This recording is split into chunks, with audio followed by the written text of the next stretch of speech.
Hey everyone, this video is a compilation of most of my videos on the channel detailing deadly disasters, specifically in American national parks. Because of one specific video that's included in this video, I must emphasize that I do not condone nor endorse any of the activities of any individuals in this video. Nor do I encourage anyone watching this video to attempt to participate in any risky behaviors or attempt to recreate anything shown in this video either. There was also one video in particular that fits the criteria to be included in this compilation that isn't, with that being my video about the troubled mountaineer John Waterman, which holds the current channel record of I think 3 manual content warning pop-ups you gotta click through to actually watch it.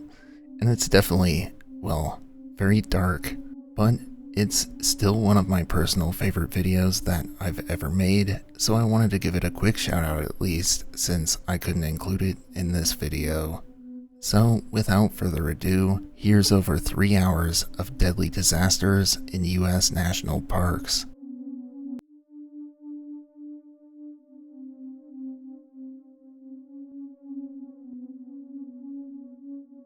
Southern Utah is famous for its breathtaking red sandstone landscape, dotted with arches, hoodoos, slot canyons, and other unique geographical features that have been carved throughout the millennia by the rushing water and whipping winds. This unique and striking landscape draws many tourists and hikers from throughout the world to southern Utah to hike, camp, and climb in the various national parks in the region. One such park is Zion National Park, located near Springdale, Utah, and it is known for its towering cliffs and deep canyons, offering a plethora of outdoor adventures for visitors of all skill levels. This includes not only hiking, but biking, rock climbing, and canyoneering as well, and the park has seen a large increase in visitors throughout the 2010s. Zion is also home to some of the most jaw-droppingly beautiful slot canyons in the world, and many visitors to the park find the opportunity to see such a marvel of nature irresistible. But like many of nature's most beautiful places and creatures, these breathtaking slot canyons can also be a place of great danger. On September 14th, 2014, a group of 7 friends with a shared love of hiking hailing from California that called themselves the Valencia Hiking Crew planned for a canyoneering excursion into one of Zion's many slot canyons, known as Keyhole Canyon. The group were all aged in their 50s and were experienced hikers, but only one of them had any previous canyoneering experience, so that morning, the other 6 members of the group started their day with a 5-hour introductory canyoneering course in preparation for their upcoming excursion into Keyhole Canyon. Since no commercial guides are permitted within Zion's boundaries, the group of 7 would need to be adequately prepared to safely navigate the slot canyons on their own. At around 7:40 a.m. that morning, the single member of the group that did have canyoneering experience, a man named Mark McKenzie, headed to the Zion Visitors Center to obtain a permit for the group. While at the Visitors Center, he was made aware of the weather forecast for the day. The forecast predicted a 40% chance of rain that day, which presented a moderate chance of flash flooding, particularly in the slot canyons. The ranger who gave Mackenzie his permit told him, "I wouldn't go today." However, as the morning advanced, unbeknownst to Mackenzie, this expected precipitation chance was upgraded to 50%, with the flash flood warning levels also being upgraded accordingly, with the risk going from moderate to probable. At around noon, the rest of the group had completed their canyoneering course, and they headed back to their campground, where many of the group sent photos and texts to loved ones back in California. And from the photos, it would have been impossible to tell that there might have been forecasted rain that day, as the skies were blue and cloudless. The group monitored the weather for a bit before deciding to check for an updated weather forecast on their phones before making a final determination whether to attempt the Keyhole excursion that day. Mackenzie checked the national weather forecast for the day on his phone, which was listed as dry, and since the skies were clear and sunny, the group decided that they were likely in the clear to go ahead and attempt their canyoneering adventure in Keyhole Canyon that afternoon. At around 2 p.m., the group made their way into Zion towards Keyhole Canyon, which is located in a remote region deep within the national park, where they subsequently lost service to their cell phones. The timing of the group couldn't have been worse, as about 20 minutes after the group had lost service to their phones, the National Weather Service issued a flash flood warning, advising people to seek higher ground immediately and stay away from rivers and the slot canyons, and park officials subsequently declared the slot canyons closed to the public immediately. When the Valencia hiking crew arrived at the entrance of Keyhole Canyon at around 2:30 p.m., they stopped to take a photo of the group before beginning their rappel into the depths of the slot canyon. However, it was also around this time that a large storm system began to loom over the edge of Zion National Park, making its way towards the 7 unwitting friends. At around 4:15 p.m., a second group of canyoneers, 3 in number, that had arrived sometime after the Valencia hiking crew, came across the group as they were rappelling down one of the drop-offs and noted that they were taking a long time to do so, as they were seemingly reveling in the beauty of the canyons and the novelty of the experience. This second group of 3 were much more experienced canyoneers, and after exchanging a few pleasantries, they quickly rappelled past the group and continued ahead on their way. However, in just a few short minutes after they crossed paths, the weather began to rapidly worsen as the storm had finally caught up to them. The leader of the 3-person group, a man named Jim Clary, described the rapid shift in the weather conditions. "It came down hard, rain and hail.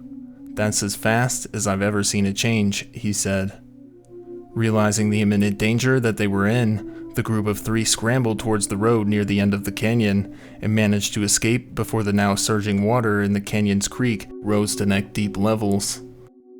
Knowing that the group of 7 were still inside the canyon, they rushed to the nearest ranger station, but due to the intensity of the storm, the rangers were already preoccupied dealing with road flooding and landslides causing blockages on the roads. In a statement released by park officials, they noted that after the storm had begun in the park, the flow of the Virgin River, which cuts through the park, had increased from a volume of 55 cubic feet of water per second to a volume of 2,630 cubic feet of water per second. Clary and his companions made their way to the ranger station at the entrance of the park, where the park officials took down the information about the group of 7 that had been potentially caught in Keyhole Canyon as it began to flood, and rangers soon made their way to the site to see if the group had escaped or if a potential rescue operation for them could be mounted.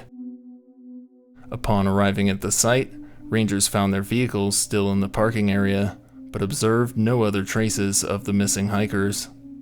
Upon inspecting the canyon, rangers deemed that a rescue operation would be too dangerous at that time to undertake, so at 9 p.m., they left the site after leaving a note on the windshields of their cars that optimistically asked the group to check in with rangers when they exited the park. However, unsurprisingly, not a single member of the Lost Canyoneers had checked in with the rangers, and park officials knew that when Keyhole Canyon was safe to traverse once more, they would not be conducting search and rescue operations, but rather body recovery operations. The search for the Valencia hiking crew began the following morning on the 15th at 7 a.m. as searchers first walked along the rim of the canyon, calling out for the climbers, and were met with no response. They then proceeded to search the riverbed beyond the mouth of the canyon for any evidence that the missing group could have been swept out of the canyon downstream, and at 1:30 p.m., searchers sifted through debris piles in Clear Creek, discovering the first member of the group, a man named Steve Arthur, in a pile of debris in the water, and as they continued to search the creek, they also came across the body of Muku Reynolds at around 4:15 p.m., and an hour later, they found the body of Don Teichner in the drainage into Pine Creek.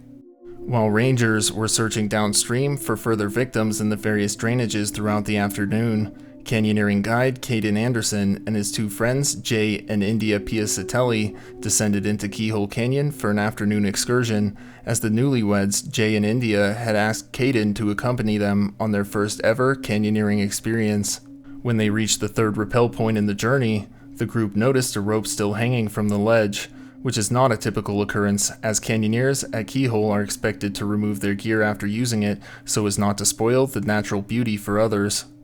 As they peered from the ledge at the water below, they noticed what they thought looked like a foot attached to a leg protruding from the stream. Anderson recounted, "We probably sat there for 10 to 15 minutes. Then I said, I'm gonna run down and see what's going on," he said. Upon reaching the bottom of the ledge, Anderson's worst fears were confirmed, as upon further inspection, he found the body of Gary Favela submerged in a muddy pool. On September 16th, park officials, contending with fluctuating weather conditions, brought in cadaver dogs to aid with the search, and subsequently discovered 2 more bodies in the Pine Creek drainage, some distance apart from one another, the bodies of Mark McKenzie and Robin Brum, both entangled in piles of drifting debris. On the 17th, they located the final member of the group, Linda Arthur, who was found in Pine Creek Canyon, as she had been carried the furthest downstream by the surging water by quite some distance. An investigation in the aftermath of the incident was launched, and found that park officials were not at fault for the deaths, as to obtain a permit to enter the slot canyons within the park, guests must sign a liability waiver, as it is an inherently risky activity. Furthermore, they found that while the group were experienced hikers, they failed to properly assess the risks of entering Keyhole Canyon that afternoon, and their lack of experience in canyoneering was compounded by their use of only 1 rope for the entire group for rappels and an overall relaxed pace that made the disaster essentially inevitable. With the only escape routes from the canyon being located near the entrance where they had descended from, and at the end of the canyon where Jim Clary's group had escaped the torrent from, the group would have had to have completed all of the rappelling sections before they would have even had a chance to escape at all. According to Zion National Park spokesperson David Eaker, quote, "The flooding likely rushed over their heads in moments and carried them miles downstream. It would be just like a drain. It just funnels down in there very quickly, very fast."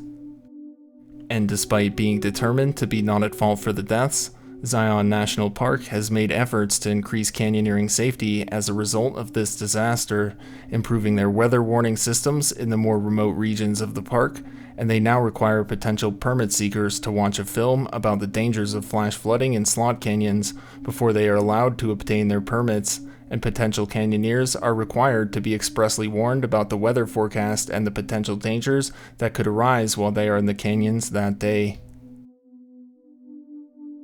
Thank you all for watching.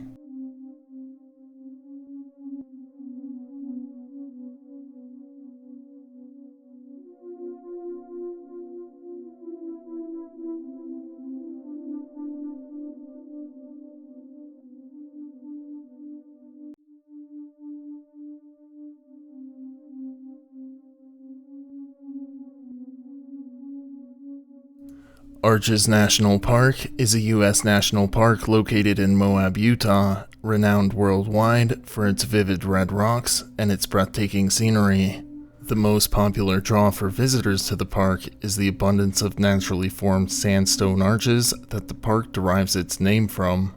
A true marvel of nature, the over 2,000 sandstone arches that dot the park were formed due to the unique geological conditions of the park's bedrock, as the sandstone lays on a huge salt bed that is thousands of feet thick in some places, and it is the salt bed, along with the near constant winds and a great deal of time to erode, that eventually formed the unique topography of the region. Arches National Park is also home to a plethora of thriving flora and fauna within the park's limits as well, and the area had been called home by Native Americans for thousands of years previously, as some of the oldest dated hieroglyphs within the park date back around 10,000 years. In the 1870s, the Moab area was settled by ranchers and prospectors, and in 1923, the region caught the attention of entrepreneurs that saw the potential value in the area as a tourist region. The region's buzz soon reached all the way to Washington, D.C., where over the following few years there would be numerous political squabbles over what should be done with the land before it finally became a national park in 1929 following the inauguration of President Herbert Hoover. In the years following its inauguration, inevitably, a number of visitors have unfortunately lost their lives while visiting Arches National Park, most commonly from falls on the sheer and slick sandstone terrain, or from heat stroke, as Arches is largely composed of shadeless and unforgiving desert terrain. However, amongst all of the deaths that have occurred at the park, one in particular stands alone as the most bizarre, humanly preventable, and possibly also the most horrific in Arches National Park's storied history.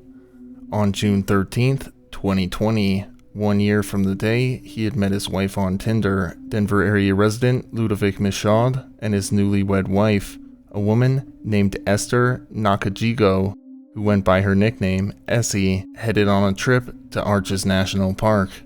After having gotten married at home in March at the height of the pandemic, Ludovic had brought his wife to the park to show her the breathtaking natural splendor that had been a favorite of his since moving to the United States from his native France, and as an unofficial honeymoon of sorts,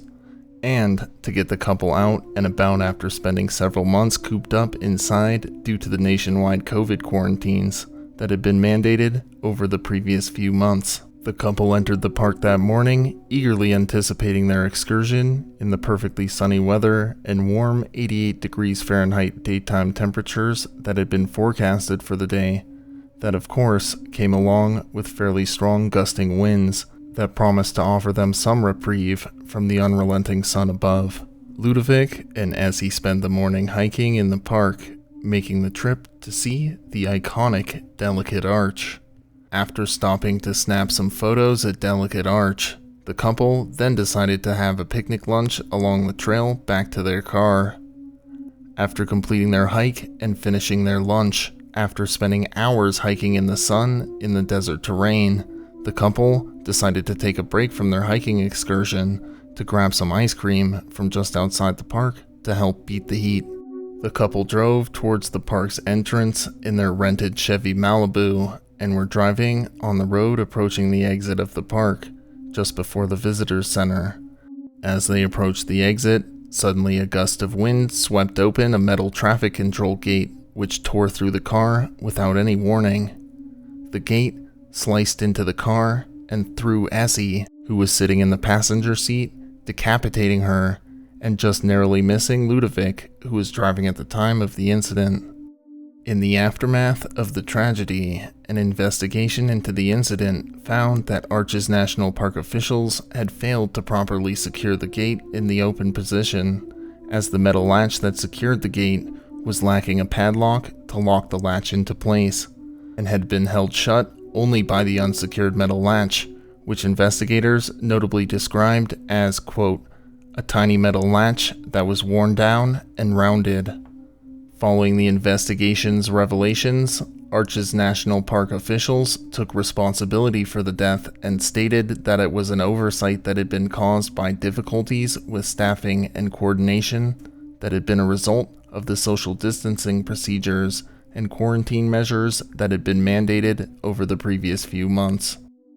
Following the inquest's revelations, Ludovic and Esther's family filed a lawsuit against the park for their role in the causation of Essie's death.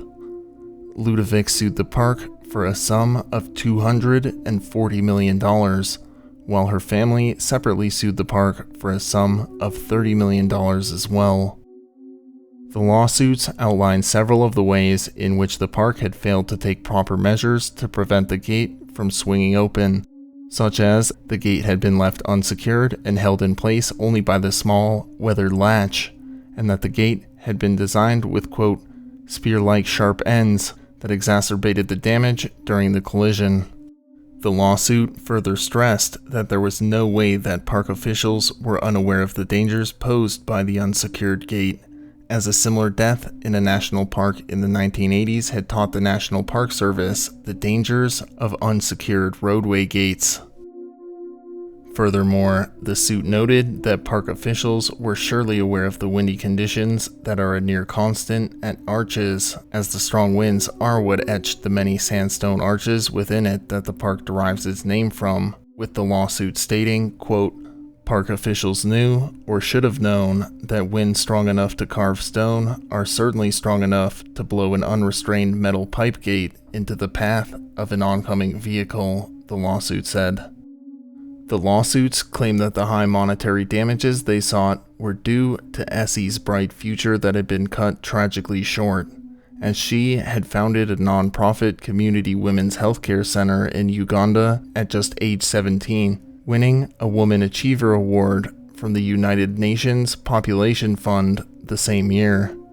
She then would go on to win several other humanitarian awards before going on to create a reality television series that was aimed at empowering mothers. Just before her death, she had been named as CEO of a non-profit organization and had enormous potential as a person to positively impact many lives and the potential to earn a lot of money for doing so, all of which was cut short by the park's negligence. Quote, "For want of an $8 basic padlock, our world lost an extraordinary warrior for good, a young woman influencer who was destined to become our society's future Princess Diana, philanthropist Melinda Gates, or Oprah Winfrey," the lawsuit stated. Ludovic sought monetary compensation was significantly higher than the family's, largely due to the trauma that Ludovic suffered as a result of the collision, as he struggled with severe symptoms of PTSD following the crash. After the collision, Ludovic found himself unable to travel in passenger cars and subsequently moved back to his native France. Furthermore, he was constantly haunted by memories of the accident, with flashbacks that were triggered by seemingly innocuous things in his daily routine, as the lawsuit stated that he had even been reminded of the incident after seeing a bloody scene in a movie and after seeing a log while hiking. His therapist testified that the completely arbitrary nature of the collision made his therapy and issues much more difficult to overcome than many typical cases of PTSD, such as the cases found in many soldiers. Throughout the trial, Arches National Park did not attempt to shirk responsibility for Essie's death, but argued that the monetary amount sought by Ludovic and Esther's family was far too high, arguing that the approximate damages that should be paid out should be more around the figure of $4.25 million, stating that Esther's speculative lifetime earnings were just that, speculative, and not a concrete model for which to base the sought damages after, and noted her young age, as she was only 25 years old at the time of her death. The lawsuit's trial finally came to a close on December 12, 2022, but as of the making of this video, the verdict has not been made publicly available. Thank you all for watching.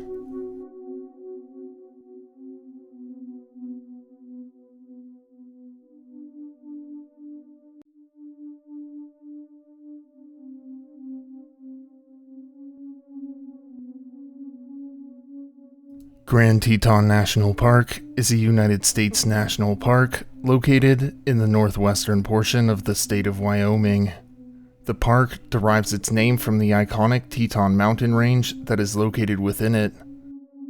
The exact origin of the Teton name is unknown, although one theory suggests that the range's name was chosen by French voyageurs who named the range Les Trois Tetons after the shape of the central massif of the range, which translates to the three nipples in English. The three most prominent nipple peaks of the Central Massif, which is also known as the Cathedral Group, are Teton, which stands at a height of 12,330 feet, Mount Owen, which stands at 12,928 feet, and Grand Teton, the largest of the Cathedral Group, which looms at a height of 13,325 feet.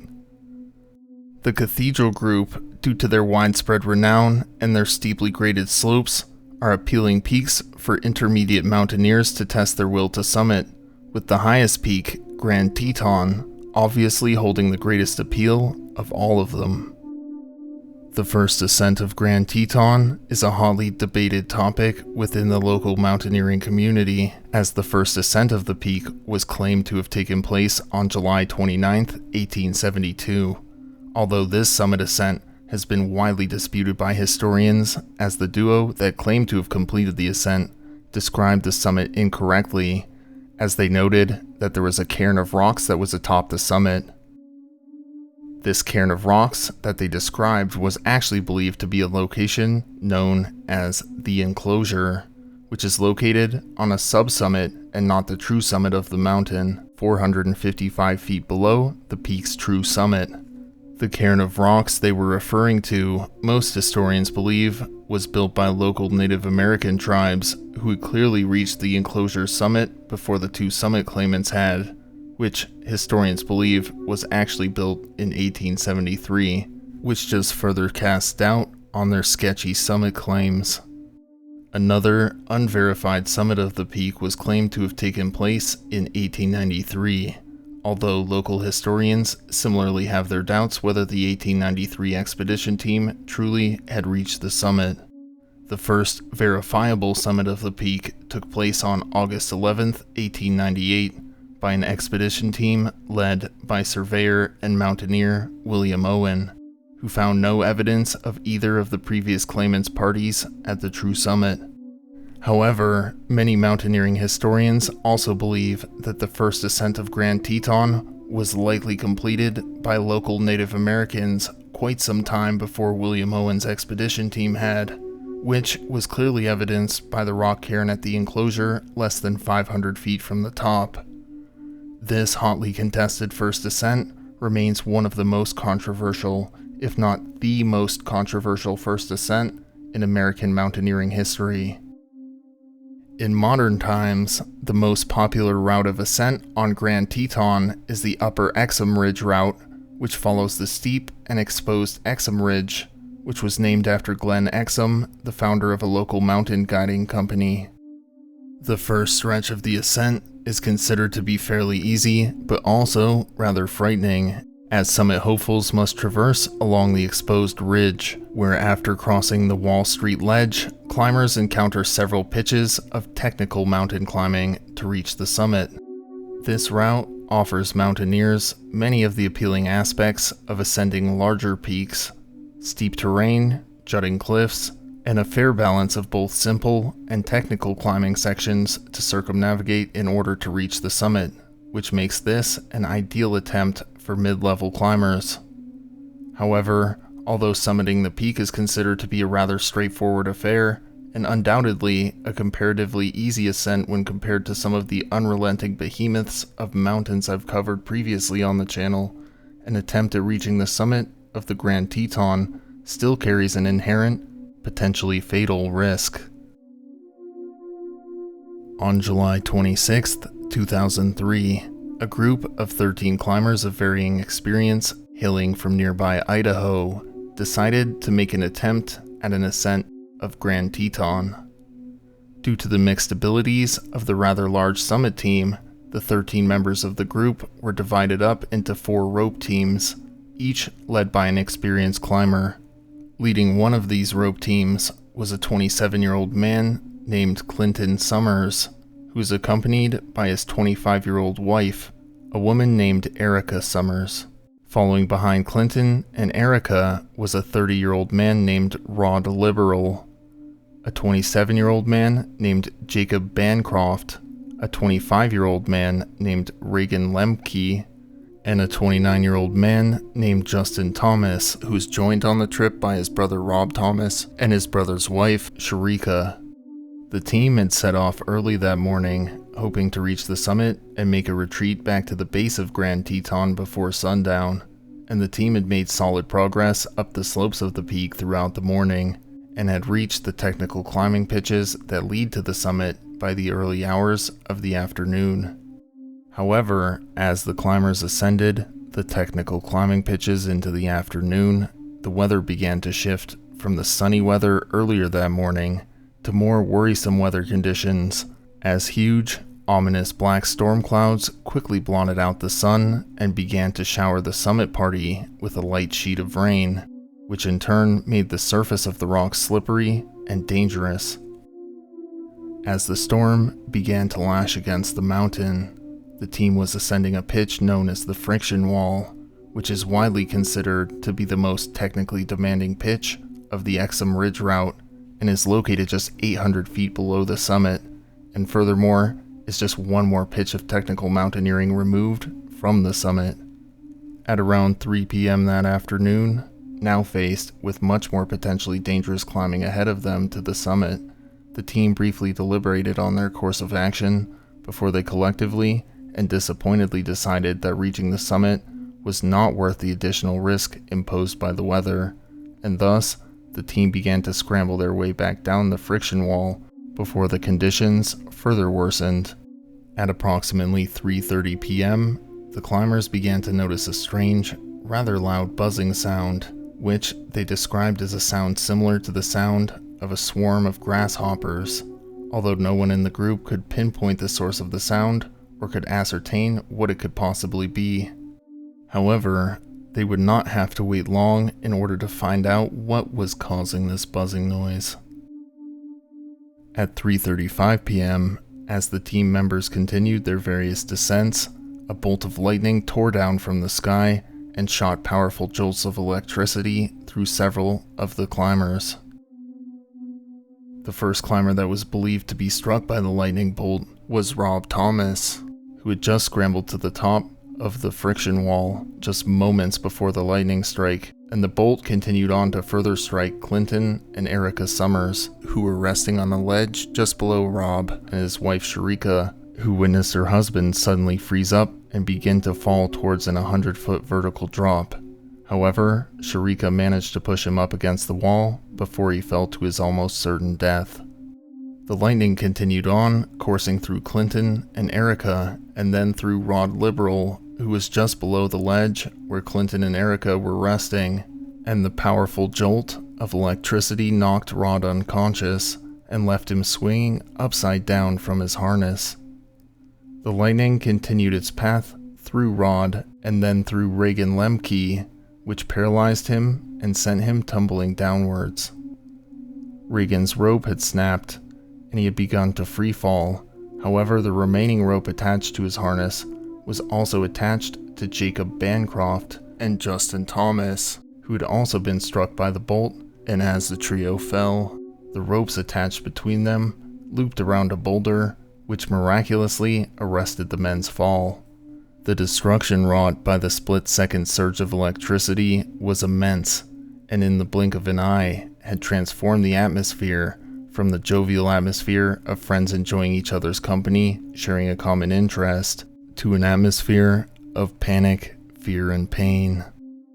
A few moments after the lightning had tore through the party members, a loud scream rang out from the friction wall. The scream belonged to Clinton Summers, who had been knocked unconscious by the lightning strike and had awoken to his wife Erica laying lifeless on the ledge beside him. Clinton and Rob Thomas immediately began to perform CPR on Erica. However, she remained unresponsive throughout, and eventually the men knew that she could not be saved.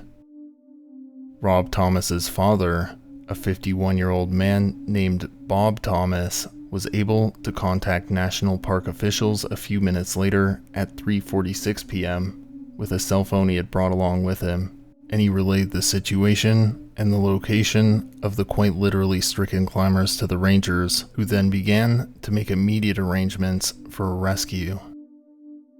Less than an hour later, a rescue helicopter was dispatched, and upon approaching the friction wall, they saw Rod Liberal still hanging precariously from the ropes, limp and clearly in bad shape, as he had been drifting in and out of consciousness since the strike. The helicopter team returned to the site not long after their initial reconnaissance flight and began the laborious task of evacuating the victims from the mountainside, with Rod Liberal the most difficult to reach and recover from the mountainside, marking the last recovered climber from the peak at just before 9 p.m. that evening.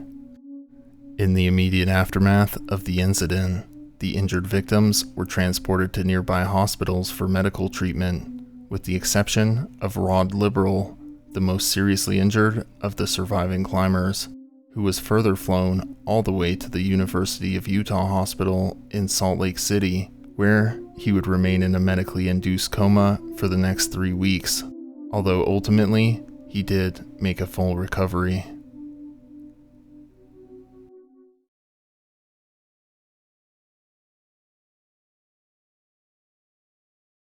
Thank you all for watching.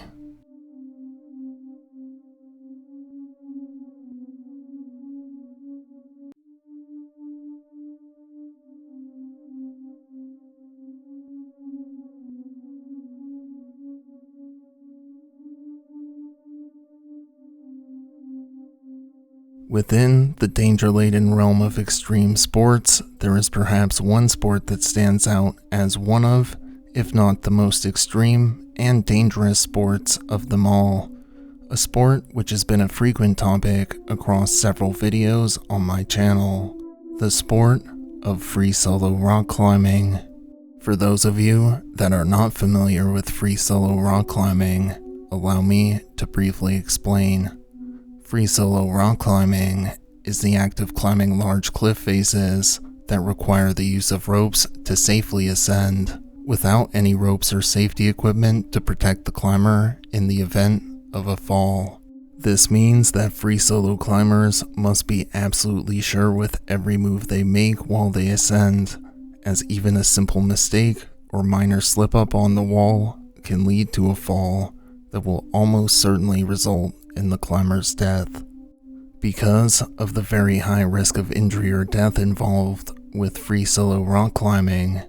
this style of climbing only appeals to a small percentage of climbers that are both skilled enough to even fathom attempting such an ascent, but also only the least risk-averse thrill seekers amongst this demographic of skilled climbers is drawn to free solo climbing.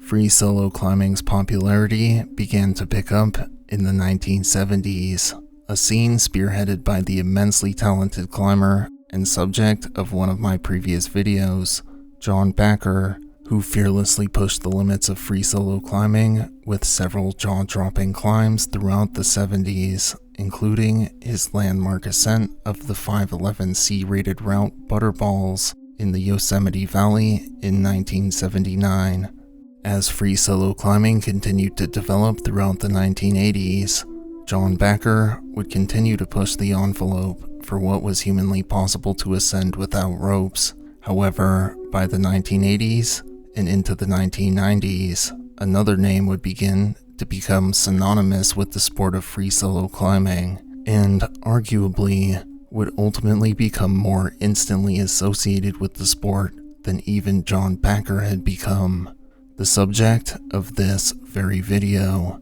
the legendary climber Dan Osman.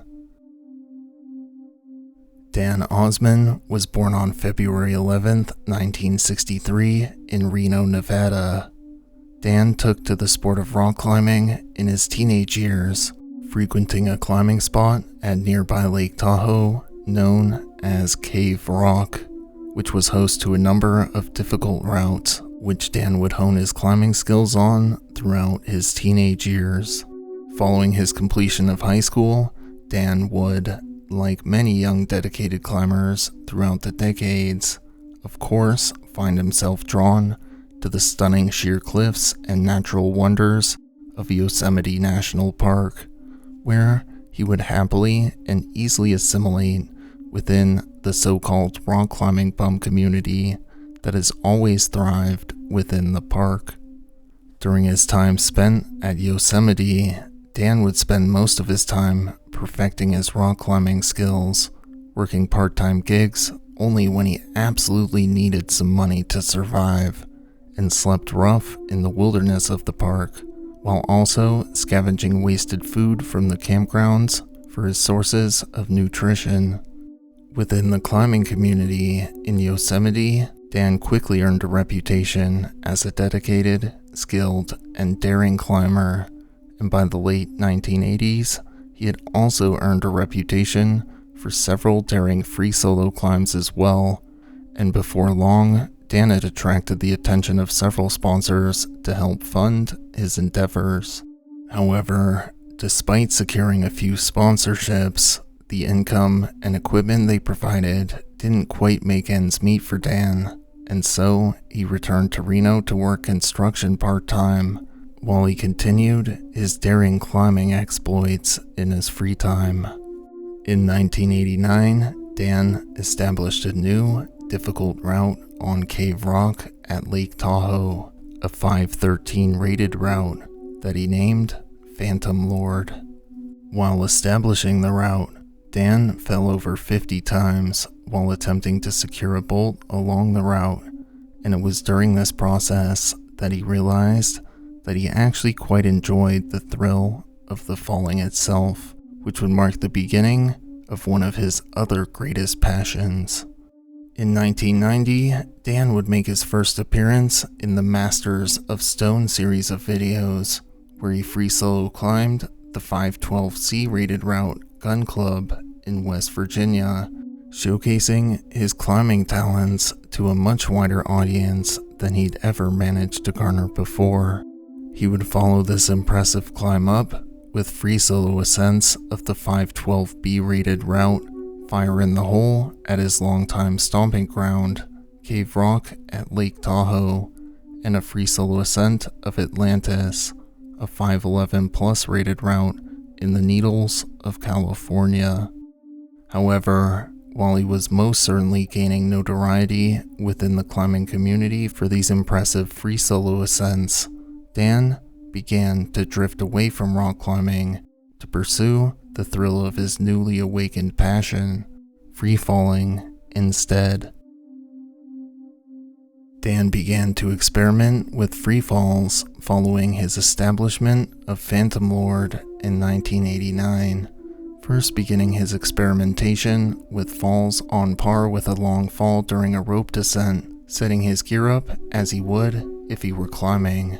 However, as he continued to experiment with these falls, he began to gain confidence in his ability to prepare for longer and longer falls. He began to craft complex anchor systems to withstand falls of even hundreds of feet, and by the mid-1990s, Yosemite's resident daredevils would find themselves drawn to Osman's new sport of long free falls using climbing ropes, with this activity typically being called controlled free falling, or less flatteringly, body hurling. One former participant described the experience of one of these jumps as, quote, "It wasn't like skydiving, where the ground is never really in perspective, or even like bungee, where you start decelerating long before you get to the bottom. On Dan's system, you got so close to the ground before the rope caught, it really scared me. The rush was just phenomenal, because there was no comfort margin like there is in base jumping, no margin for error," he recalled of the experience. In 1997, Dan would appear in Masters of Stone 4, where he would complete the most iconic free solo ascent of his career, an astonishing speed free solo ascent of the 400-foot, 5.7 rated route Bears Reach, completing the climb, including the mid-route dyno, which truly left no room for error in just 4 minutes and 30 seconds. This iconic climb would catapult Dan into mainstream recognition, as the video of the climb would circulate largely via word of mouth in the years following its debut, and it reached such popularity that I even remember my dad showing me this video on YouTube way back in the day, and I don't think he's ever done any rock climbing in his life. With this newfound recognition, Dan found himself finally able to make a living off of his sponsorships while performing the adrenaline-pumping stunts he enjoyed so much. In October of 1998, Dan began preparations for an ambitious, adrenaline-drenched stunt in Yosemite as he, with the help of some fellow daredevils, rigged a 1,200-foot section of climbing rope as a tightrope between leaning tower rocks and an outcropping known as the Fifi Buttress. He planned to fasten a jump rope so he would fall away from the rocks. Over the course of a week, Dan would complete jumps of increasing lengths from the rope, starting with a section of rope 750 feet long and working his way up to a 900-foot long rope by the time he had completed his test jumps, and all had gone according to plan while he did so. However, on October 26th, he received a phone call from his daughter who begged him to return home to Reno from Yosemite, and so Dan returned to Reno for the next 2 days. Upon returning to Yosemite on October 28th, he was arrested for a series of unpaid tickets and fines, as Dan was a bit notorious for his disorganization and had forgotten to take care of these issues. Dan would return to Yosemite as a free man about a month later, where he planned to dismantle his jump tower from the month previous, of course, after he made a few more jumps. On November 23, 1998, after Dan and a few of his friends made several shorter jumps to ensure that the ropes that had been left exposed to the elements over the course of the last month or so were still in good shape, Dan decided that before he took down the setup, he would attempt his longest controlled freefall yet, 1,000 feet, and as practice, he rigged a section of rope to allow himself a freefall of 925 feet. This practice jump went off without a hitch, and Dan was confident he could complete a record freefall of 1,000 feet the following day. On November 24th, 1998, Dan and a friend returned to the jump site and rigged up a 1,000-foot section of rope for Dan to use for his record-setting freefall. Due to the great length of the rope, Dan would attempt this jump at a slightly different angle than he had before. After double-checking that he was all set for the jump, his friend began recording. Dan leapt from the top of Leaning Tower's rocks and into the depths of the valleys below. Unfortunately, as the force of Dan's falling body weight caused one of the rope's knots to catch on itself, the great force exerted on the ropes caused his rope to melt from the immense friction, causing it to snap, sending Dan Osman falling to his death below. In wake of his death, there have been several in-depth investigations into what exactly must have happened to cause the failure of his rope, as well as into the potential factor of the rope suffering weather damage, and there are a large number of different theories on the roles each played in the accident. Dan Osman was a legend in the sport of rock climbing and a pioneer of free solo rock climbing, captivating even mainstream audiences with his death-defying climbs, and his legacy within the sport will surely live on for many years to come.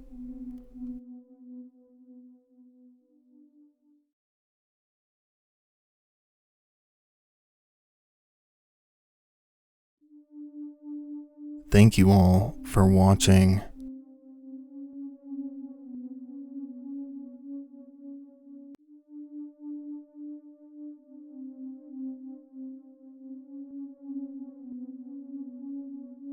The state of Montana, located in the northwest United States, is known for its vast swathes of prairies, forests, and mountains, earning it the moniker of the Big Sky State or Big Sky Country. While it is the fourth largest state in the United States, it has one of the lowest populations, ranking 46th of the 50 states. Montana's economy is driven primarily by mining, farming, ranching, and the state has seen a large increase in tourism over the years as many people flock to Montana to experience the beautiful landscapes, outdoor activities, and the unique national parks that lie within its borders. Along with the world-famous Yellowstone National Park, Glacier National Park, located in the northwestern portion of the state, is a popular destination for tourists as well. And while it's easy to enjoy the scenery and nature within the park as a visitor, it's also vital that visitors remember that there are also many dangers that lurk within the Montana wilderness. Grizzly bears are a subspecies of brown bear found in North America. Weighing between 400 and 750 pounds on average and standing up to 10 feet tall on their hind legs, these massive apex predators are feared by even other predators at the top of the food chain, such as wolves, who will typically avoid confrontation with grizzly bears whenever possible, as grizzlies are powerful creatures that can hold their own in a fight, even against a pack of wolves. Grizzly bears, while primarily carnivores, have an omnivorous diet and are gifted with a powerful sense of smell that aids them in finding potential food sources to further fuel their massive bodies. Humans partaking in outdoor activities in areas known to be inhabited by grizzly bears must take great care to secure food and other items that could potentially attract a curious grizzly bear and trigger a confrontation with these powerful predators. On August 12, 1967, wildfires stemming from thunderstorms that had occurred in the previous days had filled Glacier National Park with a smoky haze that enveloped much of the park. However, these fires and the haze did little to dissuade the usual crowd of summer visitors from visiting the park, and despite the fires, it was more or less business as usual in Glacier National Park. At the time, a popular tourist activity was to see grizzly bears as they fed from the garbage dump behind a building within Glacier known as the Granite Park Chalet. It was so popular, in fact, that park officials had installed bleachers for viewing the grizzlies as they made their daily trip to feast on the garbage within the dump. And much like the human activity in the park, despite the fires, the grizzlies continued to show up daily to feast on the garbage, much to many of the tourists' delight. While the park officials knew that such a dynamic between humans and bears was likely unhealthy, the bears within Glacier had been generally shy around humans, and the park had not seen any attacks for decades in 1967. However, 20 miles from the Granite Park Chalet at the Trout Lake campgrounds, several campers had reported a particularly mangy grizzly bear they'd seen wandering about the campgrounds, raiding campsites for food, whilst the occupants of the campsites were away. The campers unfortunate enough to have their campsite ransacked by the bear noted that this grizzly bear had been particularly aggressive in its search for food, as it had ripped apart tents, sleeping bags, chewed into canned foods, and shredded through backpacks in its search for food. But as the grizzlies within Glacier were thought to be particularly friendly, when these incidents were reported to park rangers, they were met with indifference and amusement rather than concern. On the evening of August 12th, Roy Ducott and Julie Helgeson set up a camp in the campground behind the Granite Park Chalet for a wilderness overnight camping excursion, or in layman's terms, camping under the stars or camping without using a tent. The pair were well aware that grizzlies lived in the area, as both were sophomores in college that were working in the park seasonally, but they didn't fear a potential encounter with the bears, as they had a reputation within the park for being friendly and non-aggressive towards humans. The duo proceeded to set up their camp and settled in for the night. However, at around 12:30 a.m. the following morning, the campers were awoken by a horrid stench permeating throughout the air. Julie was the first to realize that they were just feet from a large grizzly bear that loomed above them, and whispered to Roy to play dead and told him not to make a sound, as grizzly bears will continue an attack until they perceive that their target is dead. Almost as soon as she had finished whispering this to Roy, the bear began to attack Roy, who managed to remain silent as the bear bit into his flesh on his shoulder, left arm, and both legs. The grizzly then shifted its focus to Julie, and as the bear began to maul her, she instinctively screamed as loud as she could for help. As Roy continued to play dead, he heard Julie's screams becoming increasingly distant, and quickly realized that the bear had begun to drag her down the hill behind the campground. Roy then ran to a nearby camper and pounded on the door, awakening the man inside, who upon seeing Roy in his bloodied state, began to wrap his wounds with a sleeping bag in order to slow the bleeding, and then warned other campers within the campground about the danger lurking within it. The commotion had awoken guests staying at the Granite Park Chalet, and a small search party of rangers was sent to investigate the source of the screams, and this search party soon came across a pair of campers from the campground perched on the roof of a trail cabin. The party called out to them, "Is everything okay?" which was met with an immediate "no" from the couple atop the trail cabin. Upon descending into the campgrounds further, the small party of park rangers, along with a doctor, quickly began to tend to Roy's wounds and evacuated him back to the chalet on a makeshift stretcher. They then called for a helicopter, which rushed Roy to a nearby hospital for treatment. After hearing what had happened to Roy and successfully evacuating him, the search party deliberated whether to search for Julie in the pitch-black woods behind the campground, and after this short deliberation, they decided that despite the risk, they had to search for her in case she was still alive, dispatching a larger search party of about a dozen men to mitigate the risk of a second attack on one of the members of the search party. By the time they had departed from the chalet, it had been 2 hours since Julie had been dragged away by the bear, and the search party soon came across a trail of blood leading through the woods to Julie, who was still alive. Her wounds were so grievous that the search party was shocked that she could still be alive, and as the doctor began to inspect her wounds further, she quietly whispered to him, "It hurts." The doctor realized that her lungs had been punctured by the bear's teeth, making it increasingly difficult for her to breathe, and her right forearm had been chewed down to the bone, with her legs badly mangled with bite wounds as well, which were alarmingly no longer bleeding. The party quickly fashioned another makeshift stretcher and brought Julie back to the chalet, which had a room that had been converted into a makeshift operating room while the party searched for her, and the 2 doctors on site quickly began to operate on her.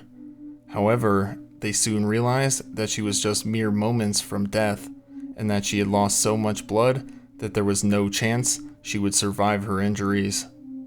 The doctors then gave her an injection of painkillers to ease her suffering, and comforted her in her final moments before she died of her injuries at 4:12 a.m. That same evening, 20 miles away, near Trout Lake, a group of 5, also seasonal employees, along with a puppy, planned for a quiet excursion of camping and fishing that evening.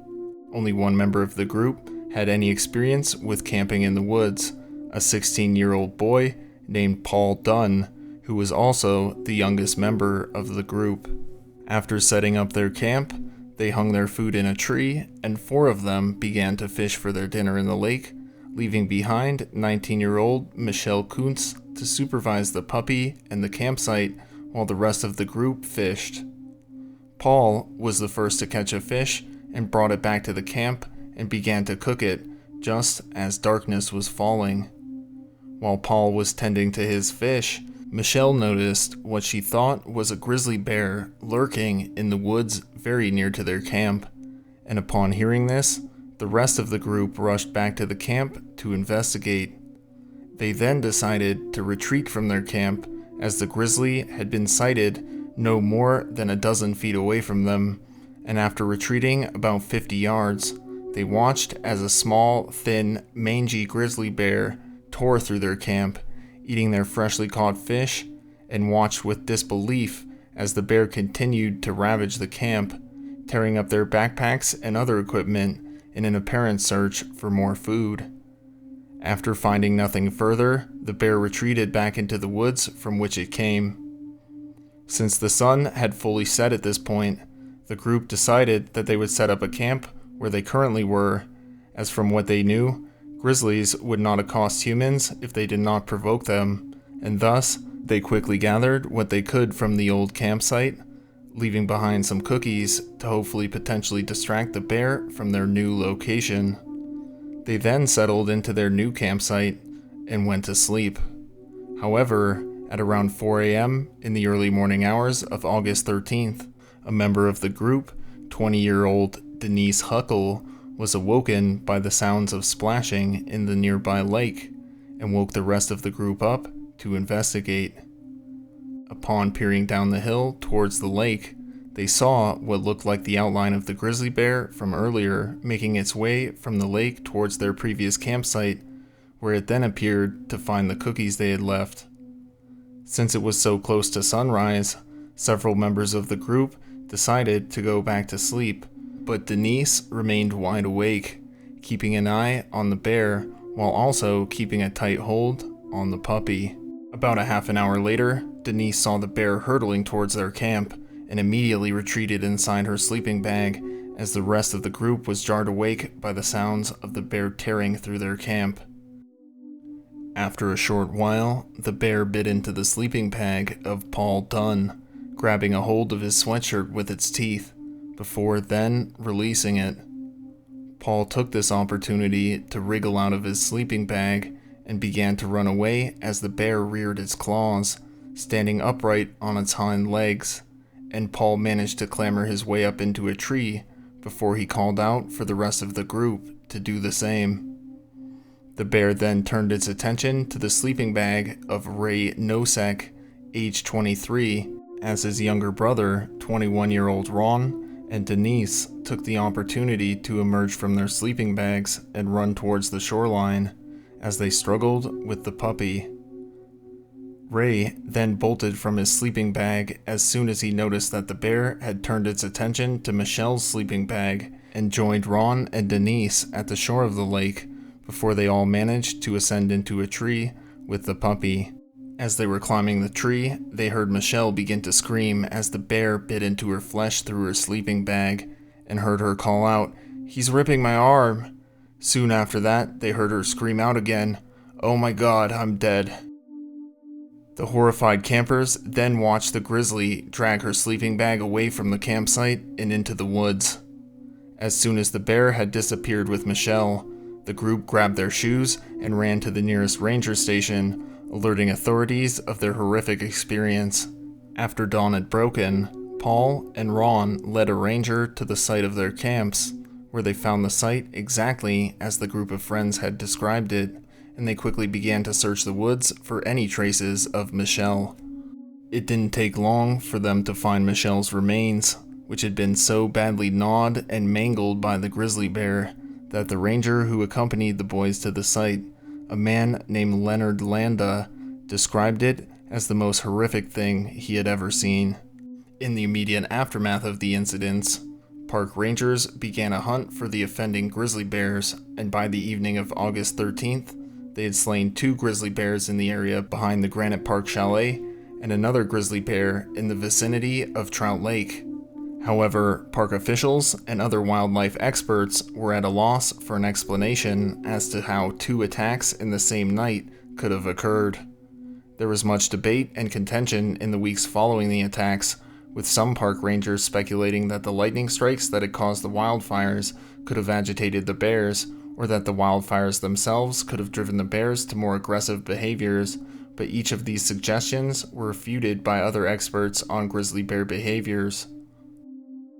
Over 1 year later, an official report about the attacks was released by Glacier National Park officials, which stated that they had not found an exact reason for why the 2 grizzlies had been so uncharacteristically aggressive that night, although the rangers that killed the grizzly that had killed Michelle Kuntz found that it had shards of glass embedded in its gums, which they think could have made the animal more aggressive. Ultimately, while they couldn't pinpoint an exact reason for the attacks, Glacier National Park did make several changes to the operation of the park to reduce chances of contact between grizzly bears and humans within the park.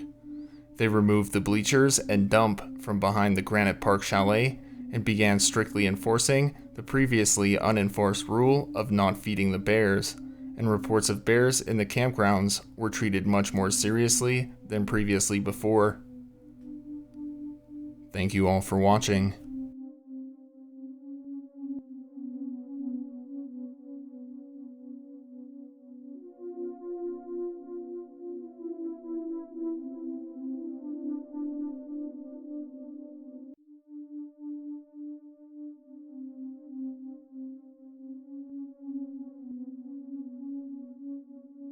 Zion is a U.S. national park located in southern Utah. Zion is renowned for its breathtaking red sandstone formations and the vast number of gorgeous hiking trails located within it. The park itself is a large canyon that has been carved throughout the millennia by the surging rivers sluicing through the sandstone. And while this phenomenon is responsible for the greater formation of Zion as a whole, it is also responsible for carving the many towering rock formations like Angel's Landing and the otherworldly slot canyons that draw in visitors to the park from around the world. As longtime viewers of my channel are likely aware, these beautiful and magnificent slot canyons are also very dangerous to explore within, as they are prone to intense flash flooding even after just light rainfall, as was evidenced by the unfortunate fates of the canyoneers I covered in my Keyhole Canyon video a while back.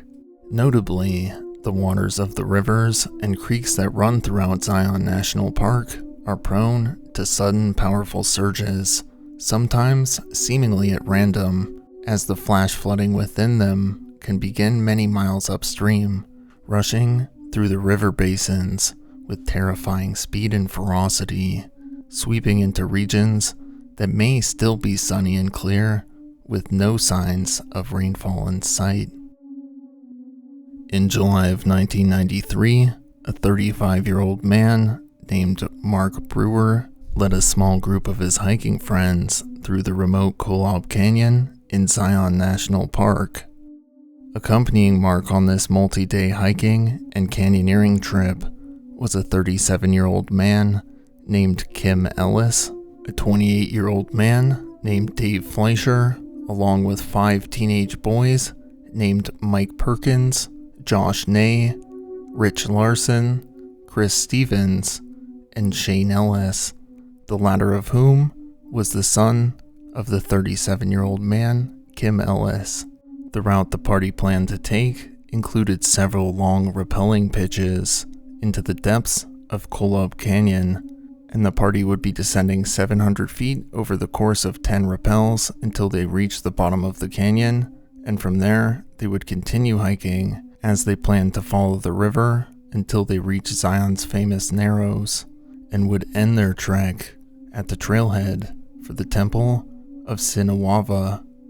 While the descent would certainly prove to be a technical and challenging task, Mark Brewer was an experienced canyoneer, and furthermore, Dave Fleischer had already tread their exact planned route twice before himself.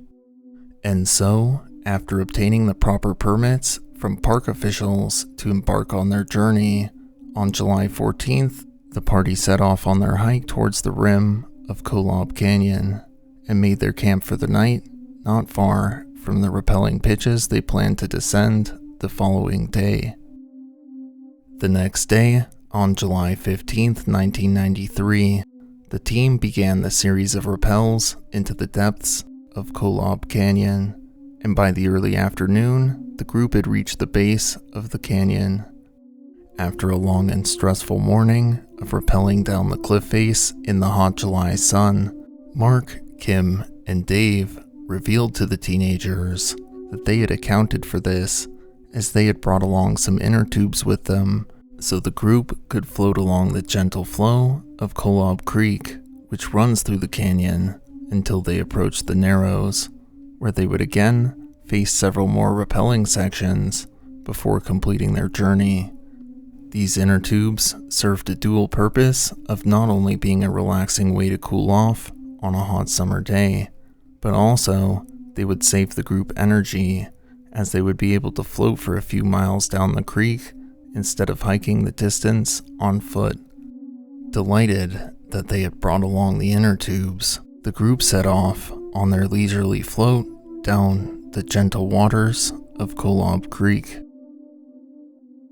As the group floated down the canyon towards the Narrows along the waters of the creek, the canyon itself began to narrow, and the group's breezy float along the creek began to evolve into something far more dangerous. as the walls of the narrowing canyon siphoned the frigid runoff waters into it with increasing speed and ferocity. As the group began to approach the section of the canyon that required rappelling, Mark asked Dave whether these conditions were as he had remembered from his previous 2 trips, to which Dave replied, quote, "No, it's not. It's ludicrous that we're in here right now, honestly," he said. And so the 2 men briefly convened to plan a course of action to escape the deadly torrent of Kolob Creek. Dave recalled from his previous trips to the canyon that an alcove on high ground that potentially could keep the group safe from the frigid torrent of the creek was actually pretty close by. However, to reach it, the group would need to rappel over 4 waterfalls, which were at this point flowing so fiercely that the water shot out 8 feet from the waterfall's drop-off.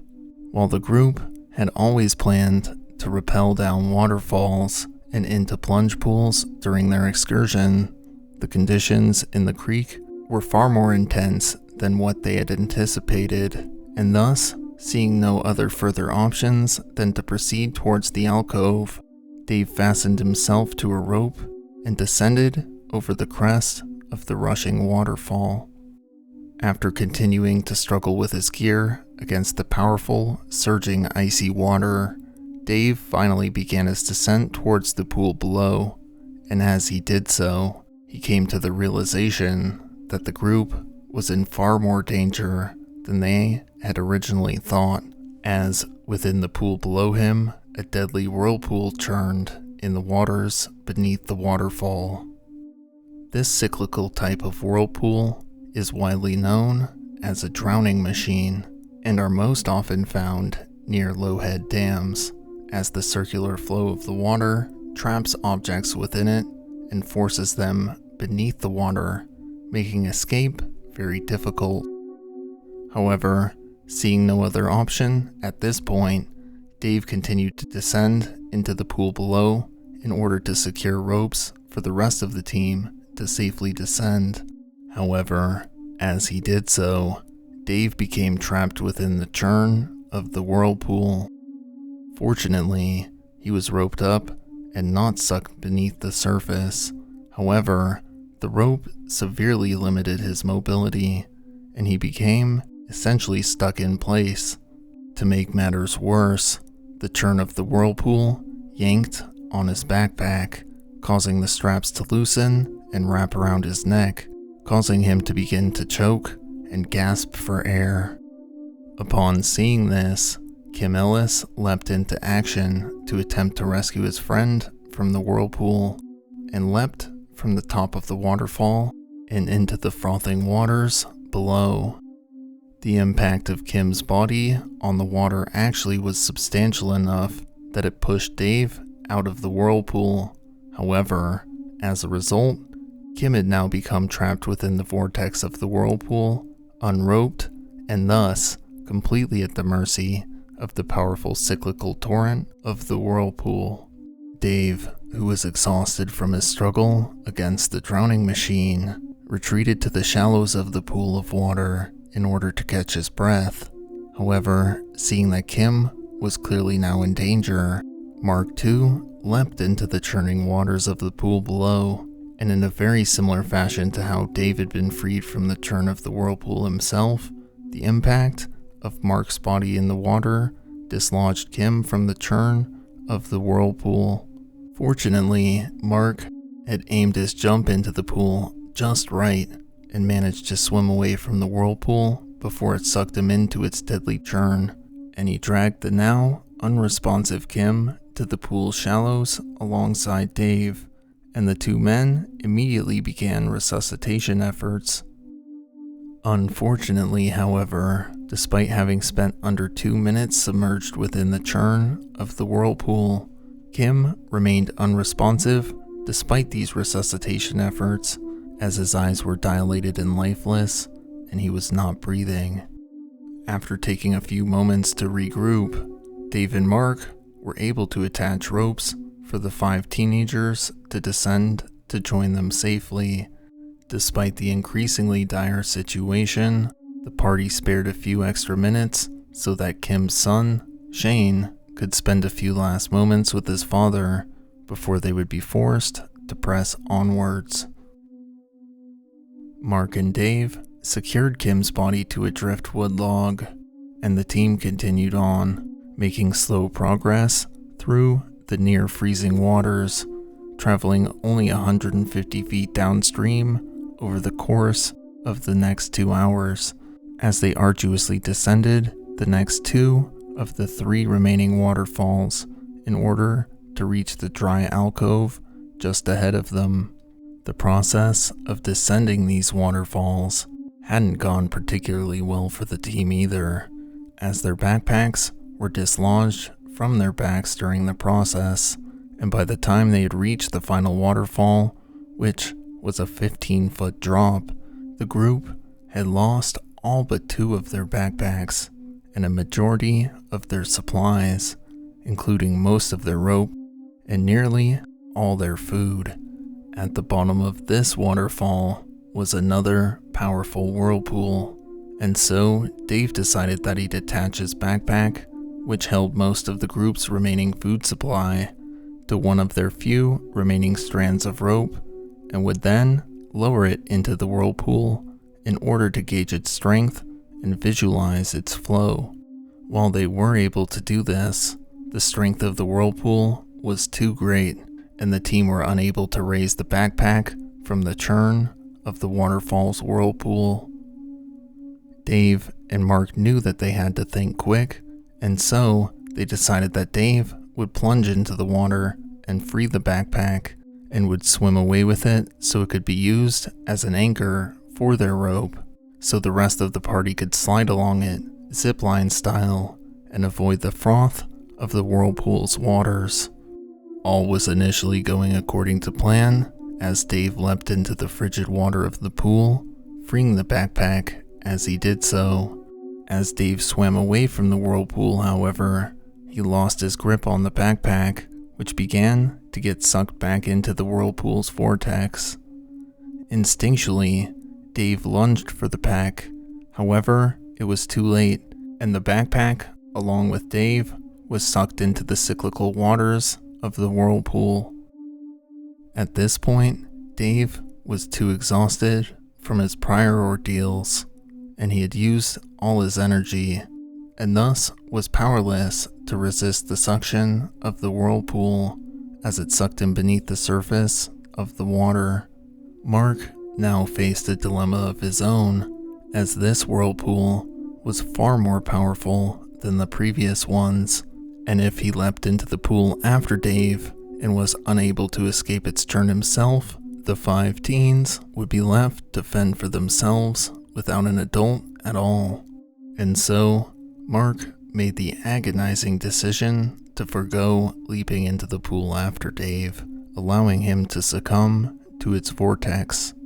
With the surging creek's waters now preventing any further progress forwards, and with retreating the way they had come into the canyon off the table as well, the boys and Mark came to the stark realization that they were trapped in the frigid pool, although fortunately protected from the 40 degrees Fahrenheit water by the wetsuits they were wearing. And so, with a majority of their supplies trapped in the whirlpool and no method of escape, Mark and the teens hunkered down, waiting for a potential rescue. It would take several further days for this rescue to come, as Mark and the boys were located by search teams at approximately 4:30 p.m. on July 21st, 1993, and rescue climbers assisted the party in ascending the steep canyon walls before night fell that evening. They were given supplies, and they made camp atop the mesa for the night before they were evacuated to the safety of civilization via helicopter the following morning on July 22nd, with some minor injuries suffered, but no further lives lost amongst them. Thank you all for watching.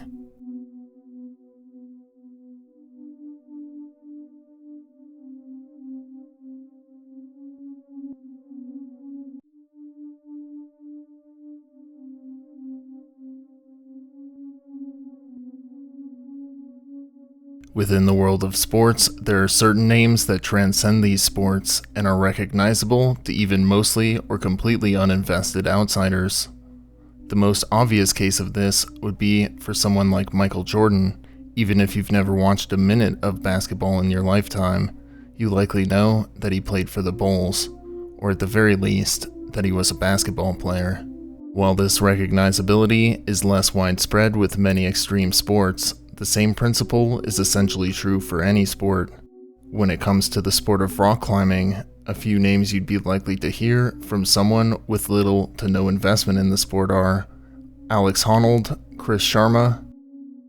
and the subject of this video, a man named Dean Potter. Dean Potter was born on April 14th, 1972 in Fort Leavenworth, Kansas. Dean's father was an army officer, and like many military families, the Potters would uproot from Kansas and headed north to the state of New Hampshire. Dean was a naturally athletic child, and as he entered into his high school years, he began to take an interest in rock climbing and taught himself how to climb. He was a natural at it, and soon began to ascend higher and more challenging routes, solo, and remarkably free soloed a 200-foot cliff wearing Chuck Taylors. For those of you that are unaware, free solo climbing is climbing without the use of any ropes or safety gear at all, leaving no room for mistakes for the climber, as falling often results in grievous bodily injury at best and death at worst.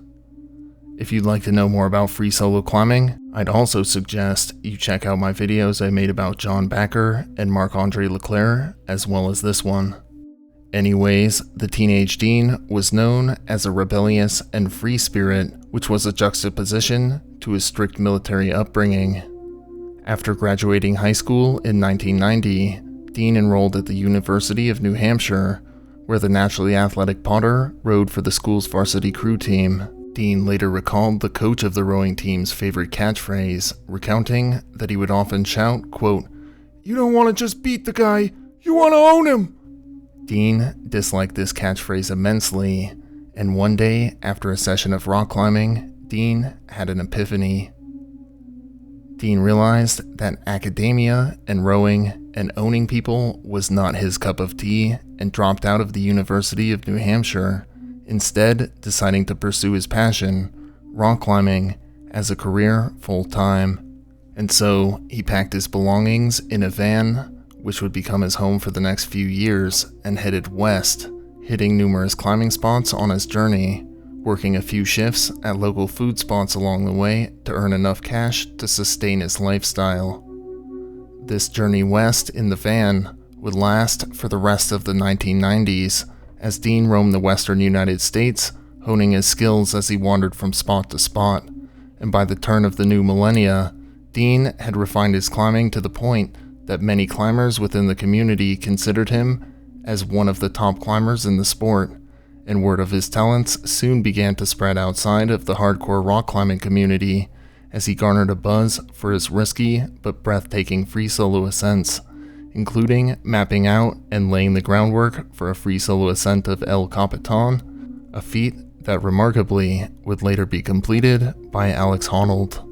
By 2002, Dean had inked a huge six-figure sponsorship deal with Patagonia and several other sponsor deals with less-known climbing gear companies like Black Diamond. The buzz he garnered from his fearless ascents had begun to skyrocket Dean to stardom, and after he married his wife Steph, his life seemingly couldn't be going any better.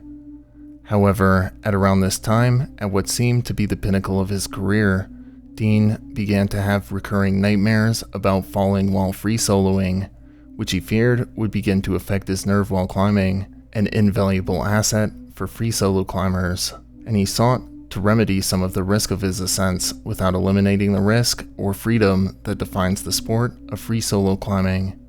It was also around this time that Dean began to take another one of his extreme hobbies to the next level, as while still one of the world's top rock climbers, Dean also began to garner renown for his highlining skills as well. Highlining is, much like free solo climbing, an extremely risky and mentally demanding sport where slacklines are extended across large gaps with huge, fatal falls lying beneath the line, with some lines looming 3,000 feet above the ground below.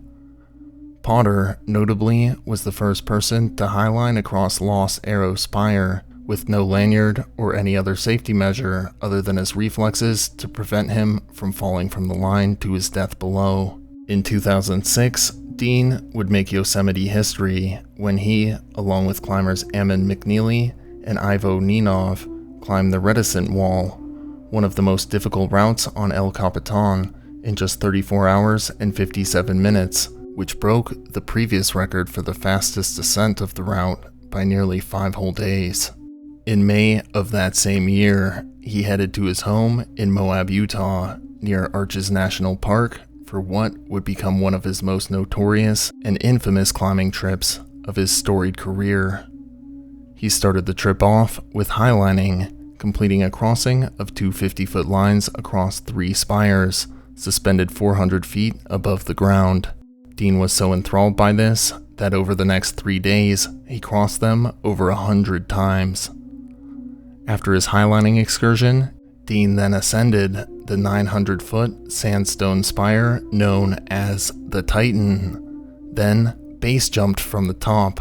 reaching terminal velocity before he pulled his chute approximately 400 feet from the ground. However, these extreme outings would only be the beginning of his excursion in Arches, as his next stunt would draw attention worldwide. The following morning, on May 7th, 2006, before the crack of dawn, Dean and his team headed for the iconic Delicate Arch, the most renowned and visited landmark within the park. Dean intended to make a free solo ascent of the arch, which sits precariously angled over a steep, several hundred-foot cliff face on one side and a sharply sloped sandstone bowl on the other. Dean and his team tenderly rigged some lines up the arch to practice the route, and after Dean was familiar enough with the route, at the crack of dawn, he made a free solo ascent of the arch. He then completed several more free solo ascents of the arch as the sun rose. These ascents of Delicate Arch prompted widespread outrage from both within and outside of the rock climbing community, as he was blasted for climbing such an iconic arch that so happened to be named Delicate Arch. Dean and his team received an onslaught of criticisms for the climb, including allegations that they had worn into the delicate sandstone with the ropes they had set in order to practice the ascent. In wake of the controversy, Dean was dropped by Patagonia, who notably had promoted the climb to local newspapers before the public backlash, and his sponsor Black Diamond pulled him from their roster as well. In response to all the criticism levied at him, Dean retorted that he had done the climb to raise awareness that ascending iconic landmarks like Delicate Arch was not expressly forbidden, further stating, quote, "I didn't see any moral reason not to climb it," which, while the former was true at the time, it was quickly restricted following his ascent. Reflecting on the climb several years later, Dean recounted, quote, "The public's response made me feel like I don't know our society's norms anymore, and that I'm a little disconnected. People think that in order for nature to be sacred, you have to separate yourself from it. It was so beautiful, I'd like to go up there and do it again," he said. The controversy hadn't just impacted his climbing career, however, as his wife, who is also a professional climber, also subsequently lost sponsorship deals as well, which caused a rift in the marriage that ultimately led to the couple's divorce later that year. Despite the divorce and his newfound infamy, Dean continued his daring exploits, and over the following few years, he completed numerous difficult ascents in Yosemite, and in the year 2008, he would finally come up with a solution for his recurring nightmares. He coined it freebasing, which has nothing to do with drugs, but rather is a combination of two of Dean's favorite extreme hobbies, free solo climbing and base jumping. He began to wear a parachute when free soloing, an idea he truly put to the test while climbing in the Alps. A true daredevil at heart, Dean was also an avid base jumper, and so bringing a parachute along essentially turned what would be a failed free solo attempt into a spontaneous base jump, which was a much preferable outcome to the alternative. Throughout the rest of the 2000s and into the 2010s, Dean continued to live his life as he had for most of his adult life, spending his time climbing difficult routes, highlining, and as the 2010s rolled around, more frequently base jumping and wingsuiting. In the year 2014, Dean again found himself embroiled in controversy after he released a short 22-minute film titled When Dogs Fly, which revolved around Dean's hearing dog Whisper that would accompany him on many of his daring adventures. Unlike his previous controversy, however, the backlash from When Dogs Fly soon blew over, and Dean was soon back to his favorite high-octane adventures in his favorite place on the planet, Yosemite National Park. On May 16, 2015, Dean and a 29-year-old man named Graham Hunt headed to Taft Point, which overlooks the Yosemite Valley, for a proximity wingsuit flight from the point to the valley below. The men had completed 5 previous flights of their planned route and sought to replicate the thrills of the flight they had experienced the first few times. The route was a demanding and technical flight, which required the men to clear a tight notch that cut through a rising, rocky ridge.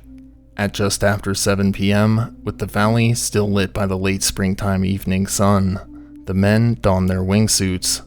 Dean's wingsuit was bright red in color, and Graham's was yellow and black in color. At approximately 7:35 p.m., the men stood together at the ledge, where Graham unsuccessfully attempted to send his girlfriend a text, before he gave up and shifted his focus to the task at hand. Dean was recording the jump on his phone at the time, and the men began their descent. The men zipped down the mountainside as they glided downwards through the air at over 100 miles per hour. However, approximately 20 seconds after they began their descent, disaster would strike, as upon approaching the notch through the ridge, Graham failed to properly align himself to fit through it, and collided with the ridge, killing him. Dean was leading the duo and had managed to maneuver through the notch himself, but soon after clearing it, he too came to an abrupt halt as he collided with the rocky terrain as well. Dean's girlfriend, a woman named Jen Rapp, who was acting as their photographer and spotter, recalled to investigators hearing a quote, "thwap," followed by "gah" sounds. Despite the concerning noises she heard, Jen brushed it off and waited for Dean to send her the usual text he'd send her once he landed safely. However, that text never came, and after waiting at their planned meeting place without seeing any trace of them, her concern continued to mount. As she began to panic, she drove to Dean's nearby home, where she found Graham's girlfriend, who was also growing concerned after not hearing from him since the jump. At approximately 10 p.m. that evening, the women drove to the house of Yosemite's chief of staff, who was a friend of Dean's, who inquired whether the women had called emergency services or reported them missing, which the women informed him they had not, and he urged them to do so, which they obliged. A search for the missing men was mounted that same night, but after searching on foot throughout the night, the teams on the ground hadn't turned up anything. However, as light broke, a search helicopter was dispatched to aid in the search from above, and soon located the men's lifeless bodies below. Following the discovery of the men's bodies, an investigation into the deaths was launched. Investigators had their work cut out for them, and upon recovering Dean's phone, which he had been recording his flight on, they had a pretty clear picture of what had happened. Graham had missed the notch and collided with the ridge, and Dean probably did not have sufficient altitude from the ground to go through the gap, as the video he captured cut out when he was a few feet from the ground. Dean's girlfriend told investigators that the men did have a go-around plan if they thought they lacked sufficient altitude, and thus it was chalked up to a split-second error in judgment. However, as Graham collided with the ridge before Dean did, investigators noted that it was also possible that Dean could have seen Graham hit the ridge, which caused him to flinch. The video taken by Dean of the incident has never been released or leaked to the public. Dean's death was felt deeply by the climbing and Yosemite communities, who all mourned his death following his passing. His loved ones, fortunately, were able to find some peace in the fact that Dean, well, was a daredevil who loved the rush of the high stakes of his adventures. When asked in an interview conducted by ESPN, Dean said of his risk-taking ways, quote, "I don't have thoughts of an afterlife. I think dying is like when you swat a fly. It's over. I'm addicted to the heightened awareness I get when there's a death consequence. My vision is sharper and I'm more sensitive to sounds, my sense of balance, and the beauty all around me. A lot of my creativity comes from this nearly insane obsession. Something sparkles in my mind, and then nothing else in life matters," he said. Ultimately, Dean Potter lived his life on the edge, on his own terms, something that clearly brought him great joy.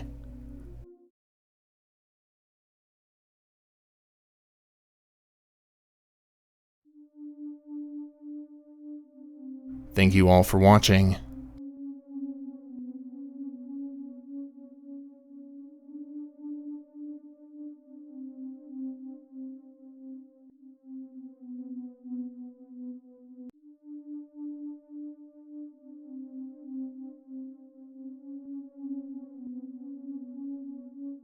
The Appalachian Trail is an interstate hiking trail located in the eastern United States. Spanning a length of 2,198 miles long from end to end, it is the longest hiking exclusive trail in the entire world and spans across many of the U.S.'s eastern states, with portions of the trail being located in the states of Georgia, Virginia, Tennessee, North Carolina, Vermont, West Virginia, Pennsylvania, Maryland, New Jersey, New York, New Hampshire, Massachusetts, Connecticut, and Maine. The concept of the trail was first conceived in the year 1921, and it proved to be a popular idea, with work on the first stretch of the trail beginning 2 years later in 1923. After numerous setbacks regarding the land that the trail was to be built on that ensued over the course of the next decade and a half, the entirety of the 2,198 miles of the trail was finally completed in the year 1937. The first full traversal of the entire 2,198 miles of the trail in a single, uninterrupted journey, which is known in modern times as a through hike, is a topic that has been the subject of debate for decades, as it was first claimed to have been accomplished by a man named Earl Schaefer in the year 1948. Much of the controversy surrounding his historic through hike came from the fact that he attempted the journey alone with minimal contact, meaning that he only had a pair of letters to prove his accomplishment, as he had written a letter announcing his departure in Georgia on April 4th, and later another from Maine on August 5th announcing that he had completed the journey. Notably, Schaefer was an able-bodied, young World War II veteran, and much of the initial skepticism from the time was regarding how unbelievable his accomplishment seemed, as every attempt to do so in the years prior had proven to be a wildly unsuccessful endeavor. The disbelief regarding whether a through hike was truly possible was further quelled 3 years later in 1951, when 3 men individually accomplished successful through hikes that were better documented than Schaefer's attempt had been. However, most of the over 3 million hikers that visit the trail each year do not attempt through hikes, as some avid hikers, without multiple months to spare to spend attempting a through hike, complete the entire span of the trail in separate segments, which is known as a section hike. And the story of today's video covers one such visitor to the Appalachian Trail in the year 2013, a 66-year-old woman named Geraldine Largay. Geraldine was an avid hiker who adored spending time in the great outdoors and on the trail, and had endearingly earned the nickname Inchworm amongst her hiking friends due to her relaxed demeanor and breezy pace while on the trail. On April 23, 2013, Geraldine and her friend, a woman named Jane Lee, met at a trailhead in Harper's Ferry, West Virginia, to begin their planned, approximately 1,100-mile long, months-long journey to the northern tip of the trail in Maine. Geraldine and Jane would be assisted logistically by Geraldine's husband during this trip, who would meet with the duo at various points along the way to bring them food and other supplies that they needed, as he was eager to support Geraldine's dream hike, but he wasn't such a keen hiker himself. Over the coming months, Geraldine and Jane made solid progress along their planned route following the trail, and by the end of June, they were reaching the home stretch of their journey, as they had made it all the way to New Hampshire. However, on June 30th, their thus far well-planned trip would be derailed, as unfortunately Jane received urgent news from her family and was forced to immediately withdraw from the trip to attend to these matters. This situation posed a bit of a predicament for Geraldine, as the duo had traveled nearly 1,000 miles on the trail together and had come so close to reaching their end goal in Maine. While she was a confident hiker, following Jane's withdrawal from the trip, Geraldine was initially apprehensive about continuing the trip on her own, as she suffered from anxiety for which she took medication regularly, and furthermore, she had garnered a bit of a reputation amongst her hiking buddies for her tendency to get lost, which had happened on several prior hikes. However, upon pondering her predicament for a while, she decided that she was certain that she could finish the final stretch of the hike alone, as she would still be assisted by her husband at various points along the remainder of the way. And so, over the next few weeks, Geraldine continued to slowly but steadily trudge her way along the Appalachian Trail towards its northernmost point in Mount Katahdin in Maine.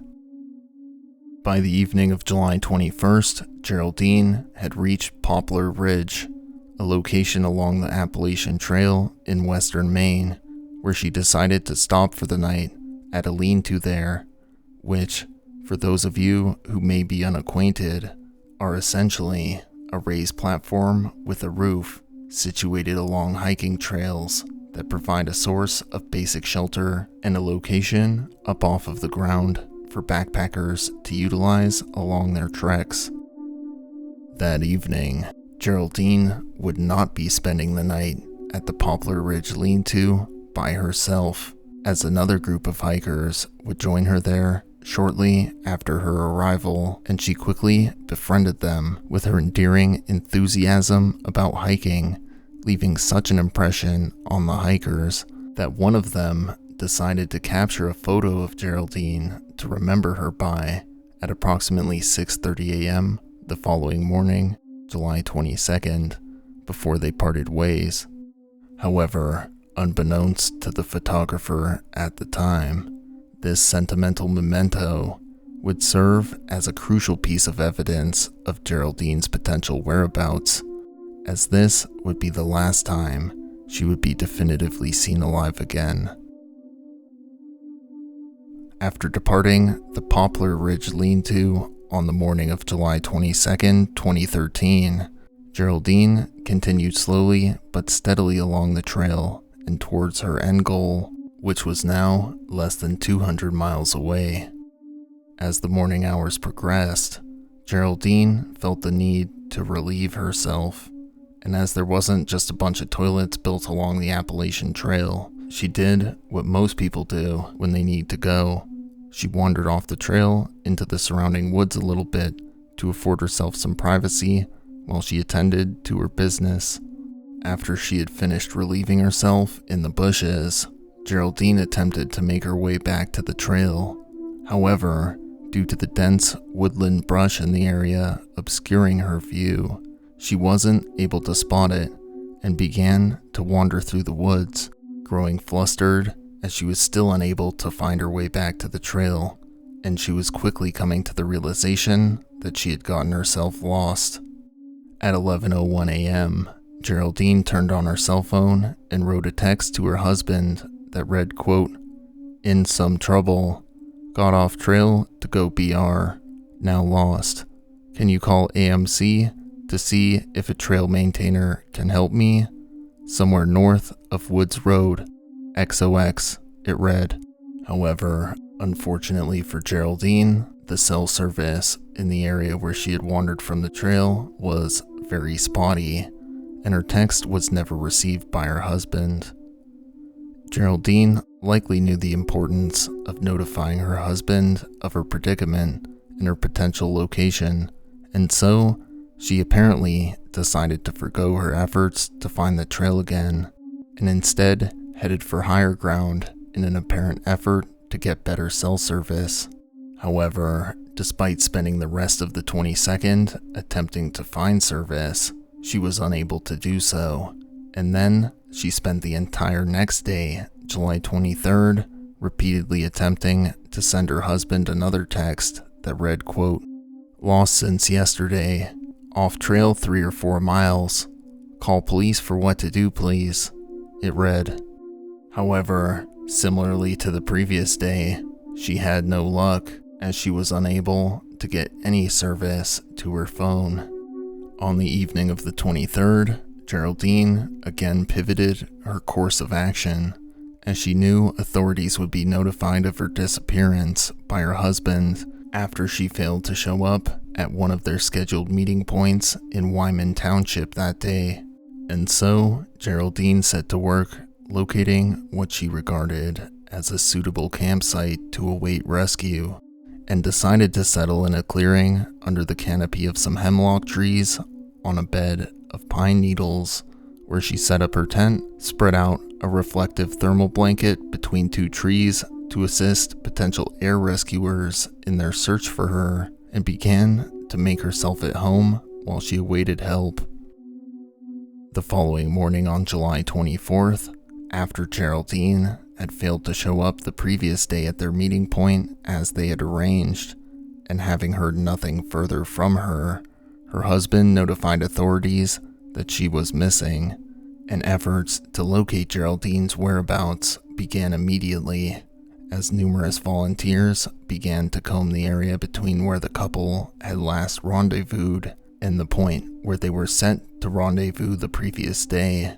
And news of her disappearance was broadcast to the public asking for their assistance in locating her, which is when she was recognized by the hiker who had taken the photo of her at the lean-to, which her husband confirmed was indeed Geraldine, which narrowed the expanse of wilderness to search for her within significantly. Over the following few days, search and rescue teams combed through the dense woods in their efforts to locate Geraldine,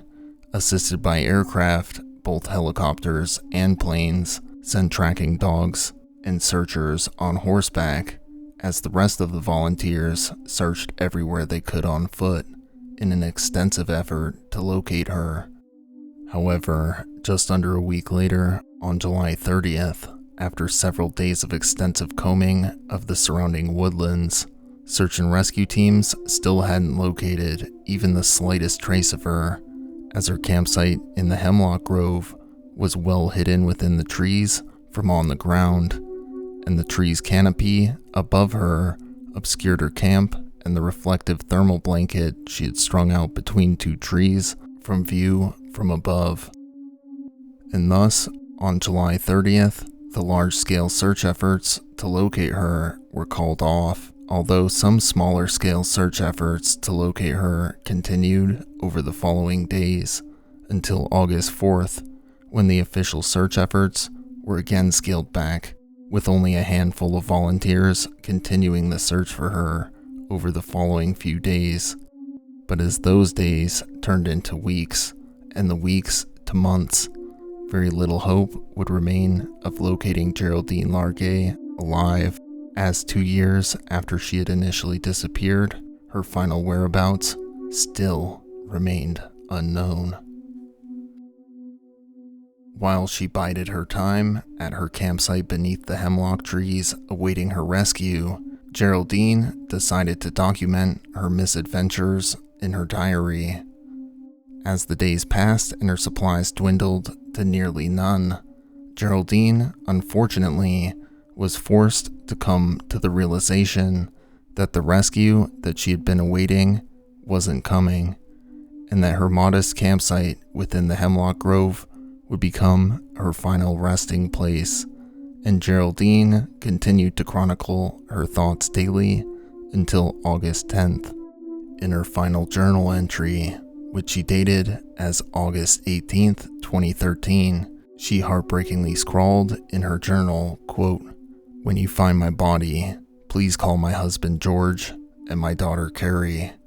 It will be the greatest kindness for them to know that I am dead and where you found me, no matter how many years from now." The entry read. Clearly, Geraldine was aware that locating her remains would likely take some time,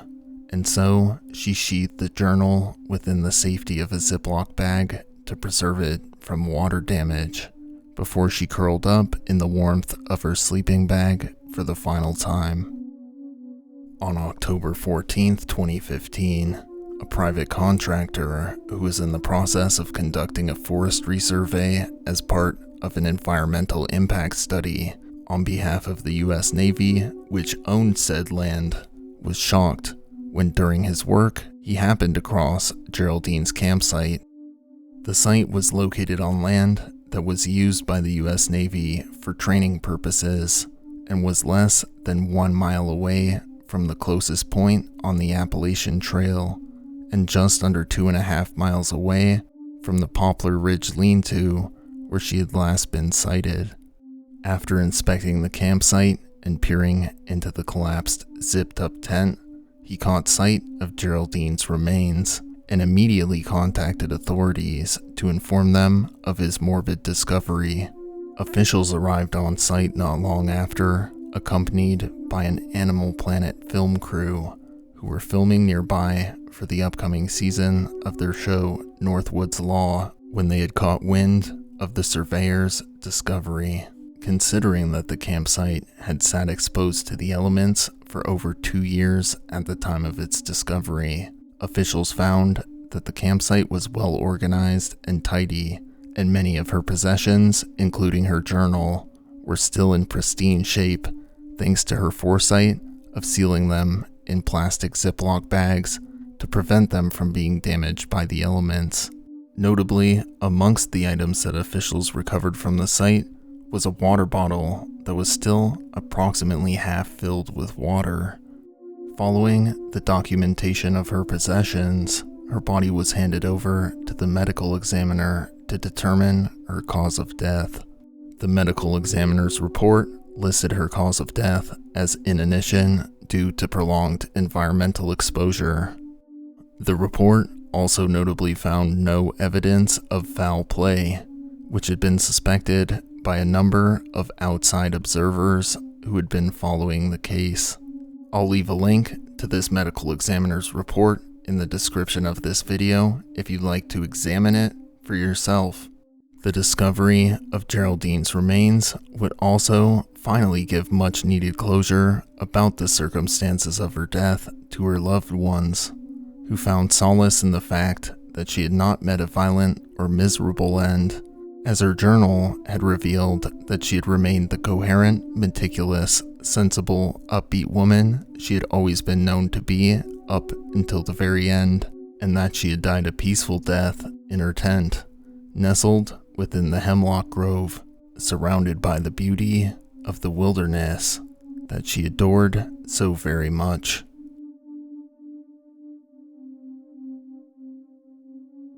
Thank you all for watching.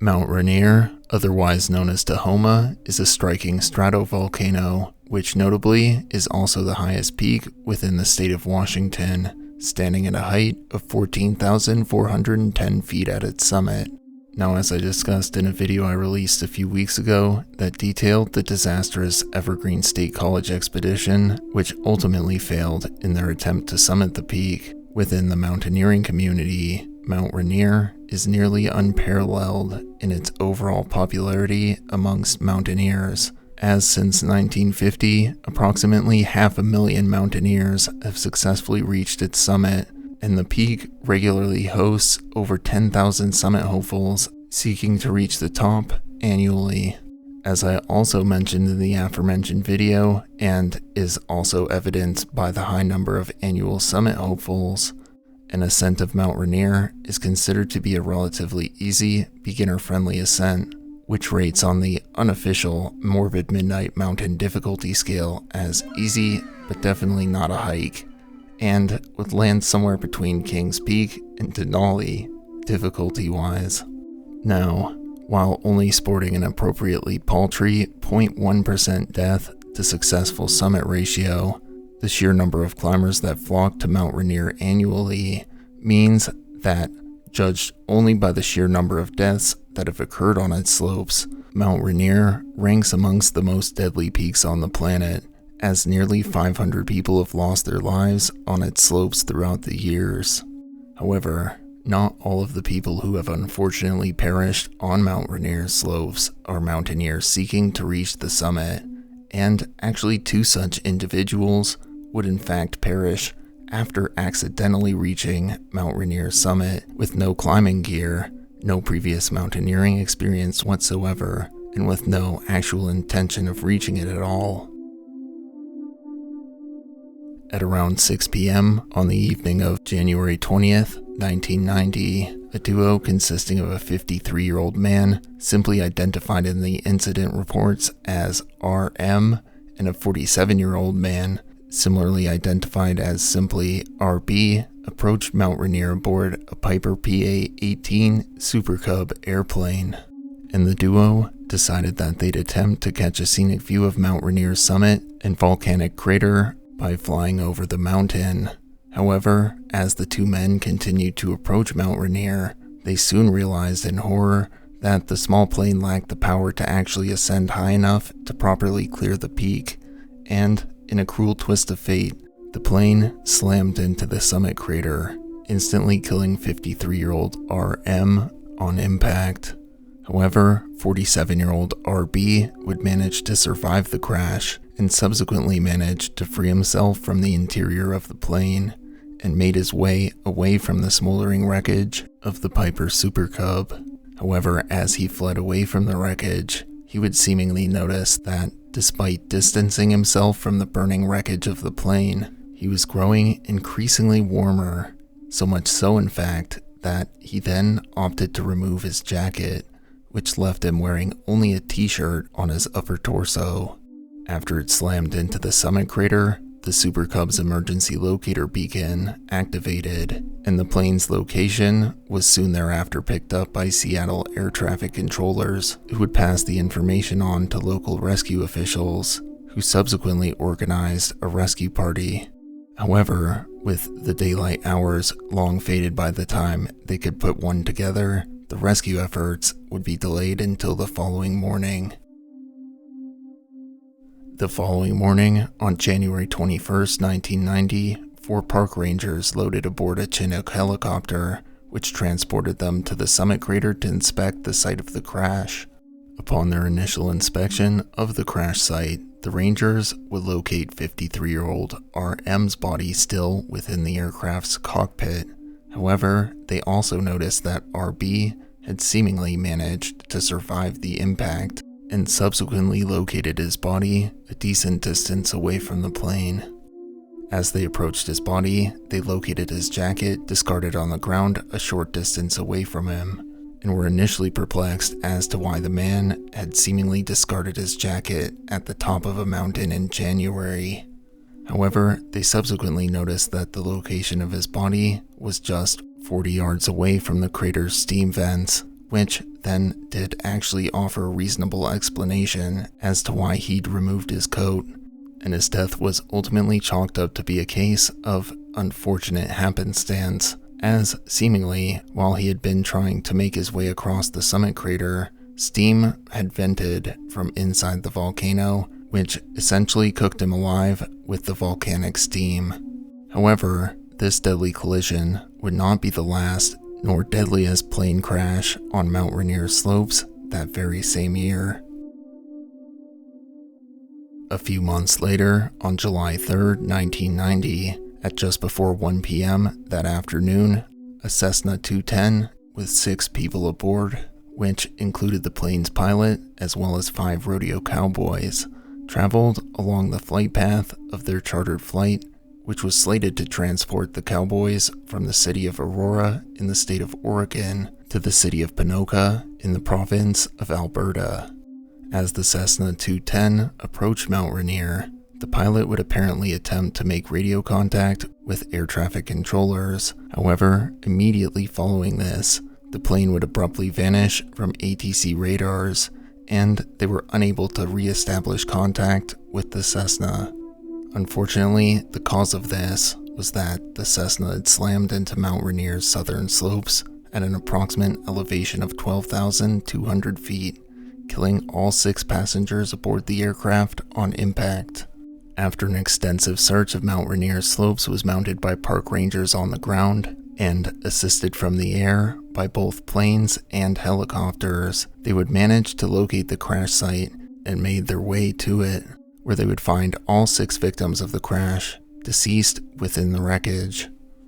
What ultimately caused the Cessna 210 to suddenly slam into Mount Rainier remains unknown, as the cause of the crash was unable to be determined following an inspection of the crash site and of the wreckage of the plane. However, the cause of the crash is widely believed to be that the pilot had become distracted and potentially overwhelmed by trying to properly navigate the plane past the peak, while simultaneously attempting to communicate with Seattle Air Traffic Control for flight path alteration requests. Another alternate theory behind the crash is that the pilot flying the plane may have underestimated the strength of the wind drafts wafting above Mount Rainier's slopes, which struck the plane and caused it to suddenly lose its lift, sending it plummeting into the ground rapidly and rather abruptly, in a manner not all too dissimilar from the deadly Yeti Airlines Flight 691 crash I covered in another video a few months back. Now, the next 2 incidents I'll be detailing in this video didn't occur on Mount Rainier per se. However, they did occur within the confines of the surrounding Mount Rainier National Park. At around 11 a.m. on the morning of October 24th, 2000, park rangers would receive a call from a hunter in the Gifford-Pinchot National Forest region of the park, who informed them that he'd gotten into an altercation with another man who had approached him at his camp. The hunter further stated that the argument and animosity between them continued to escalate and ultimately resulted in the hunter shooting the other man with his .45 caliber handgun, killing him. After park rangers responded to the call, the hunter would lead them back to his camp, where they would find the deceased victim of the altercation. However, upon arriving at his camp, the hunter would provide park officials with some additional chilling details which he had initially failed to provide during his phone call that morning. He informed park officials that the encounter with the man at his camp had in fact not occurred that morning, as they had assumed, but rather he told them that the altercation had actually occurred at 6:30 p.m. the previous evening on October 23rd.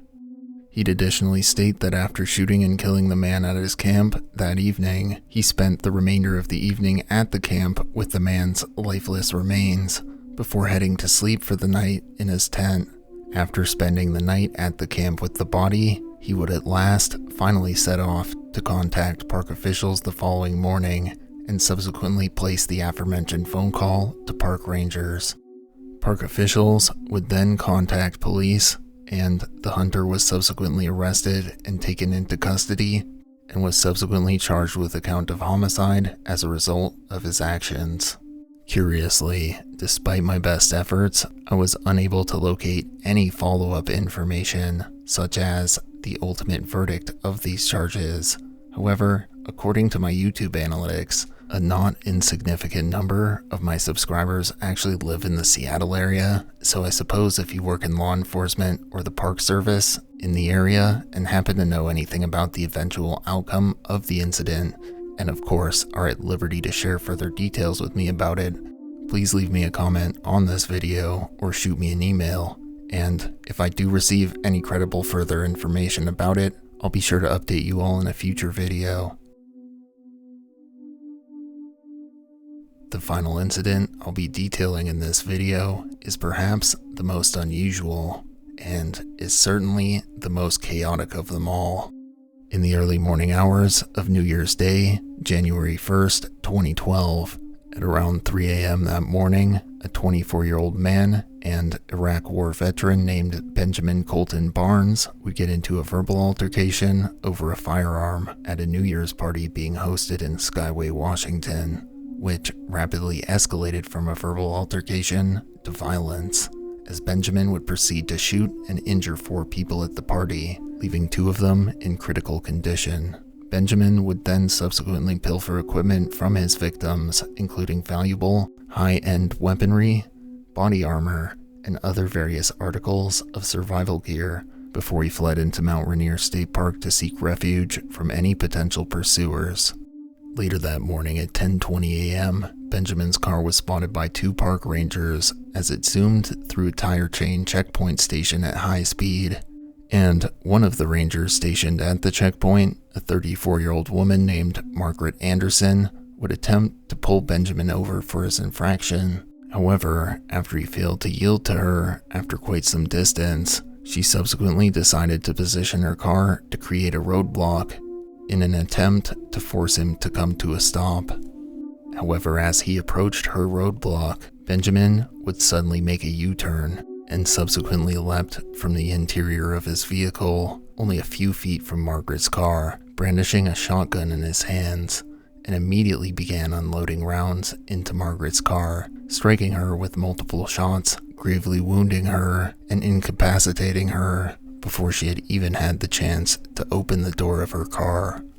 As a number of police cars arrived on the scene to provide Margaret backup, Benjamin would hunker down, leveraging both his and Margaret's cars for cover,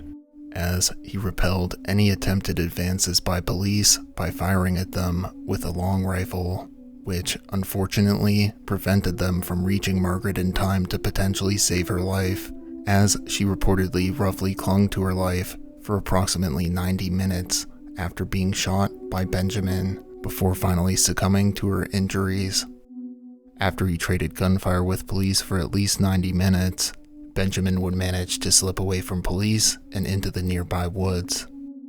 After they realized that Benjamin had managed to escape from the police, the FBI would provide thermally equipped aircraft that were immediately deployed to search for him throughout the afternoon. However, by dusk, they were still unsuccessful in their efforts to locate any further trace of him. The FBI thermal aircraft would continue their search for Benjamin throughout the evening, as local park officials, Washington State Police, and SWAT officials formed a massive 200-person search party to hunt down Benjamin the following day, January 2nd. Despite their extensive searching throughout the night, the thermal aircraft had still failed to locate Benjamin, as he had managed to elude being detected by them by traveling through creeks and other waterways rather than through the deep snow in the area. However, sometime during the daylight hours of January 2nd, Benjamin would seemingly attempt to make his way through a section of chest-deep snow, but would ultimately die of exposure while he did so. Later that day, the FBI thermal aircraft spotted what appeared to be a body with no heat signature lying face down in the snow, and the police team would locate Benjamin Colton Barnes's lifeless remains in an area filled with chest-deep snow, bringing an end to his rampage. In the months following the incident, more details about Benjamin would emerge, as it was revealed he had been discharged from the military in the preceding months, and court documents from the previous year, in 2011, were also released to the public, stating that he was suicidal, easily irritated, angry, depressed, and possibly suffering from post-traumatic stress disorder, and was in possession of a large arsenal of firearms as well.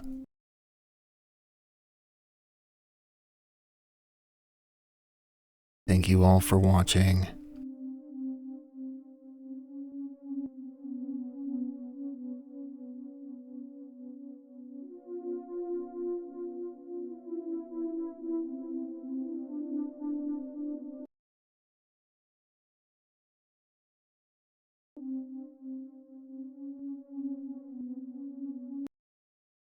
The Lake Mead National Recreation Area is a United States national recreational area located in southern Nevada, not far from the nearby city of Las Vegas.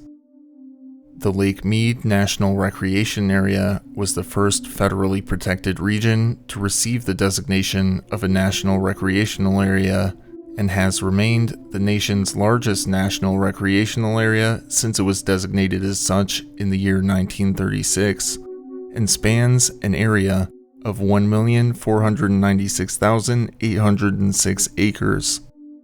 This expansive recreational area encompasses the entirety of its namesake, Lake Mead, which is a man-made reservoir lake that was first flooded in 1935 in order to power the massive Hoover Dam, which was completed in late September of 1935.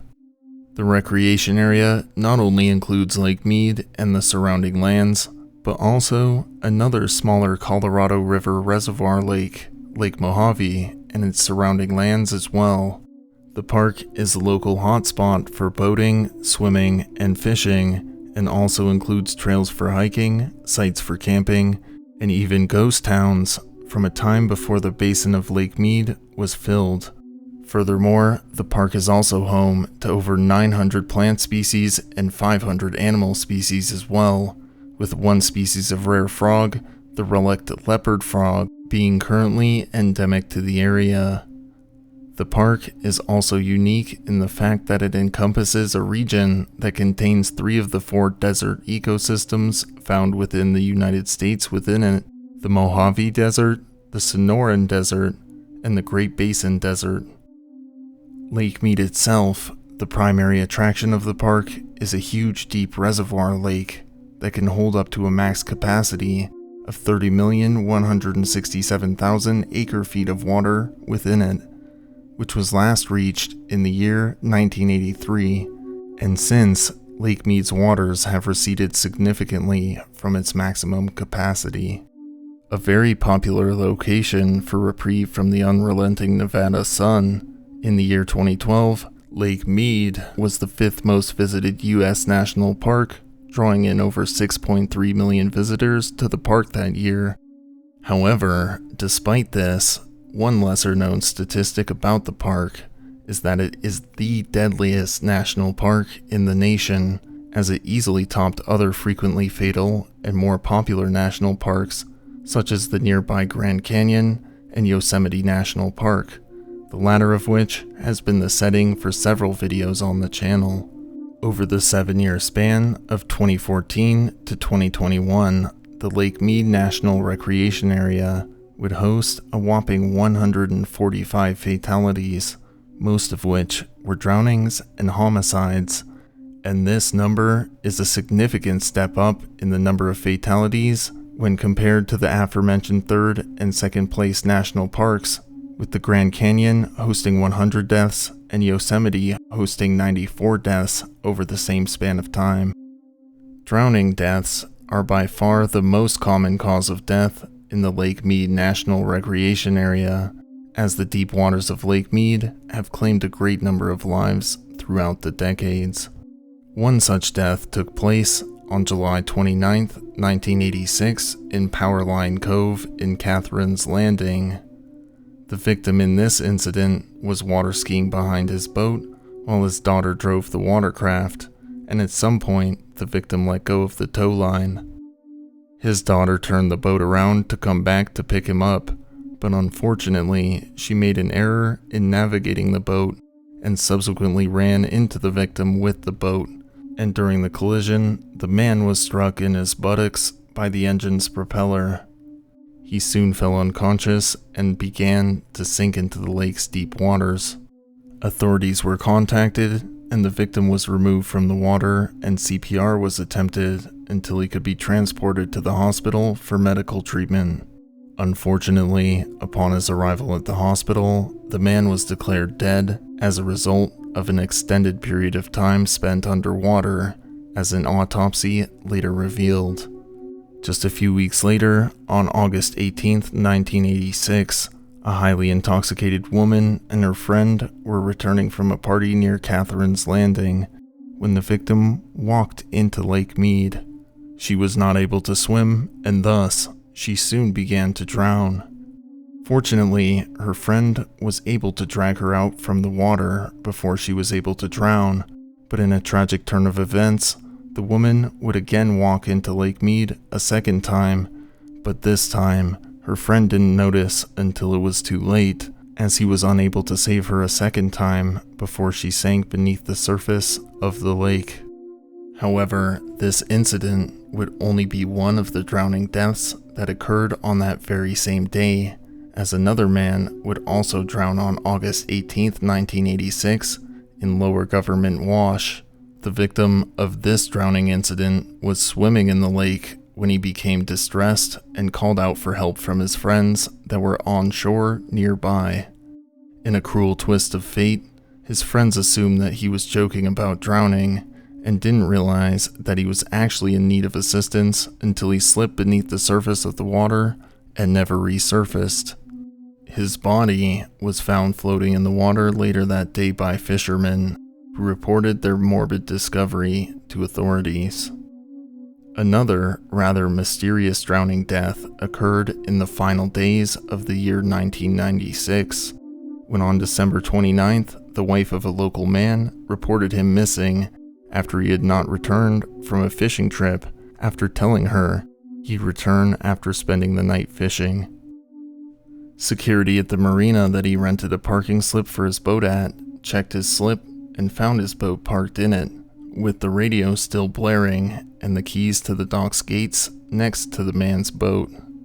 His body was later located on January 6, 1997, in 28-foot deep water near his parking slip.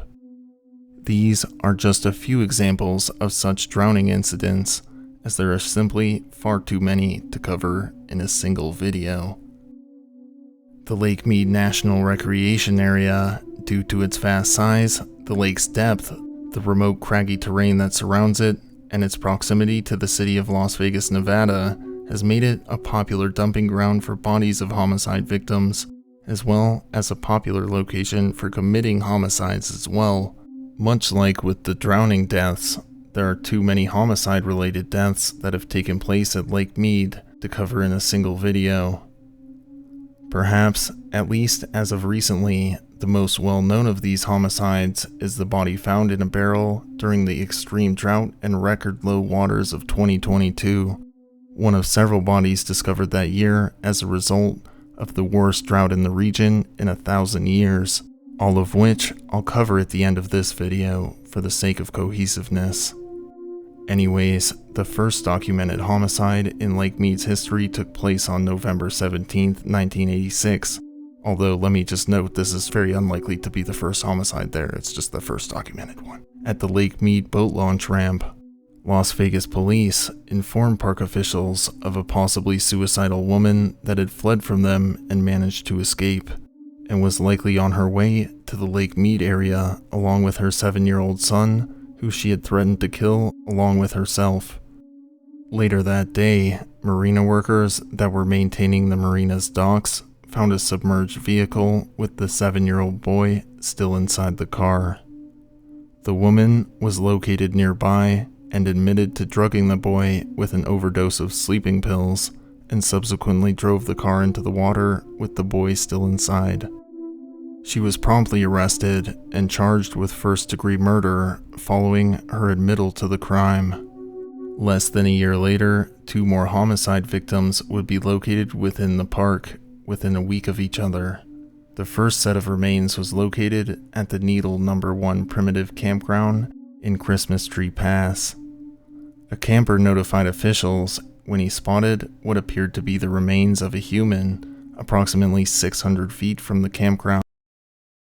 When officials arrived, they found an extremely decomposed body belonging to a white male that was described as nearly skeletal, with injuries that suggested that the man had been murdered.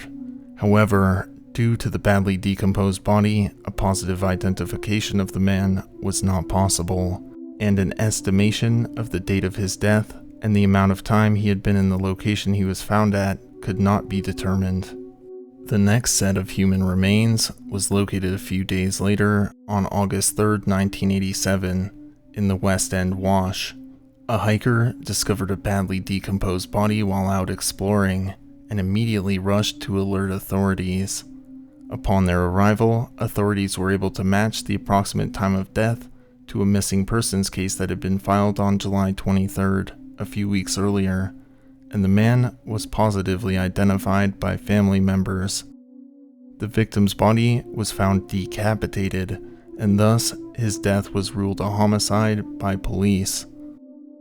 There are many other homicide incidents that have occurred over the years at Lake Mead. However, even the officials at Lake Mead are subject to arbitrary violence on occasion, such as in this next deadly incident. On May 13, 1989, park officials received a call from some fishermen about a swamp canoe in Devil's Cove. 2 park officials were sent to investigate, but were beaten to the task by 2 other fishermen who had immediately recognized the canoe as it belonged to a 33-year-old Texas native named David Noftser, who had been living in a shack he constructed in a small canyon in the park. David was known to park officials for his bizarre behavior, and they were first made aware of his presence there when they received a call from some campers that complained about loud chanting, and upon investigation, they found David chanting at an altar he had built. David had secured a backcountry camping permit and was warned by officials during this incident that once it had expired, he would be expected to leave. The 2 fishermen that beat the rangers there spotted David on the shore nearby and offered to take him with them to do some fishing, an offer which he accepted. However, strangely, David barely did any fishing, and instead spent most of his time aboard the craft sleeping in the bottom of the boat. However, when the man awoke from his slumber, he was irrational and irate,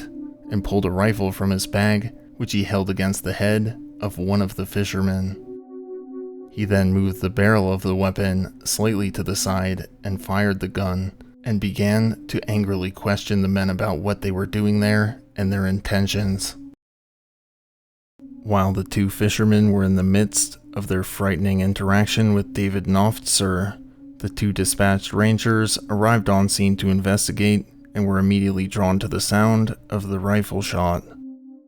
The 2 rangers approached the boat with their weapons drawn and ordered the boat to proceed to shore, and this order was complied with, and so the 2 park rangers holstered their weapons. As they neared the shore, the 2 fishermen aboard the boat with David suddenly leapt from the craft and into the water, and at this point, David brandished his rifle and a large hunting knife and threatened to kill the 2 rangers.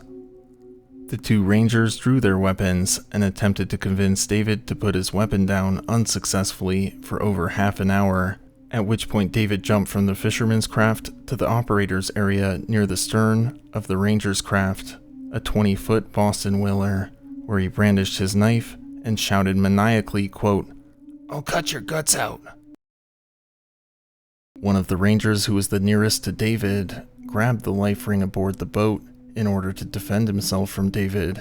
and they both retreated towards the bow of the craft, and David began to pursue them towards the bow.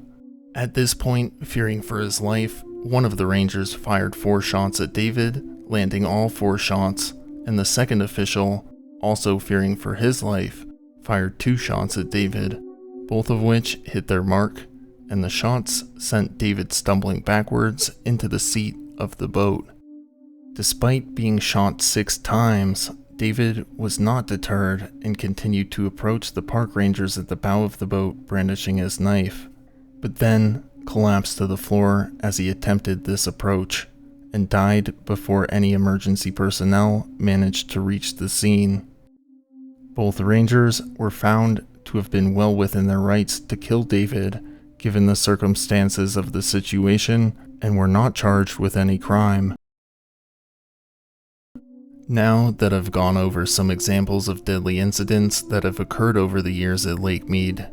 naturally, this leads us then to the several sets of human remains that were uncovered during the record drought in the year 2022. The first set of human remains uncovered by the drought is undoubtedly the most mysterious as well. On May 1st, 2022, near Hemingway Harbor, curious boaters would come across the first set of remains exposed by the drought when they discovered a rusty barrel protruding from the earth along the shoreline. Upon closer inspection of the barrel, the visitors were horrified to discover a human body still inside it, and immediately alerted authorities of their grisly discovery.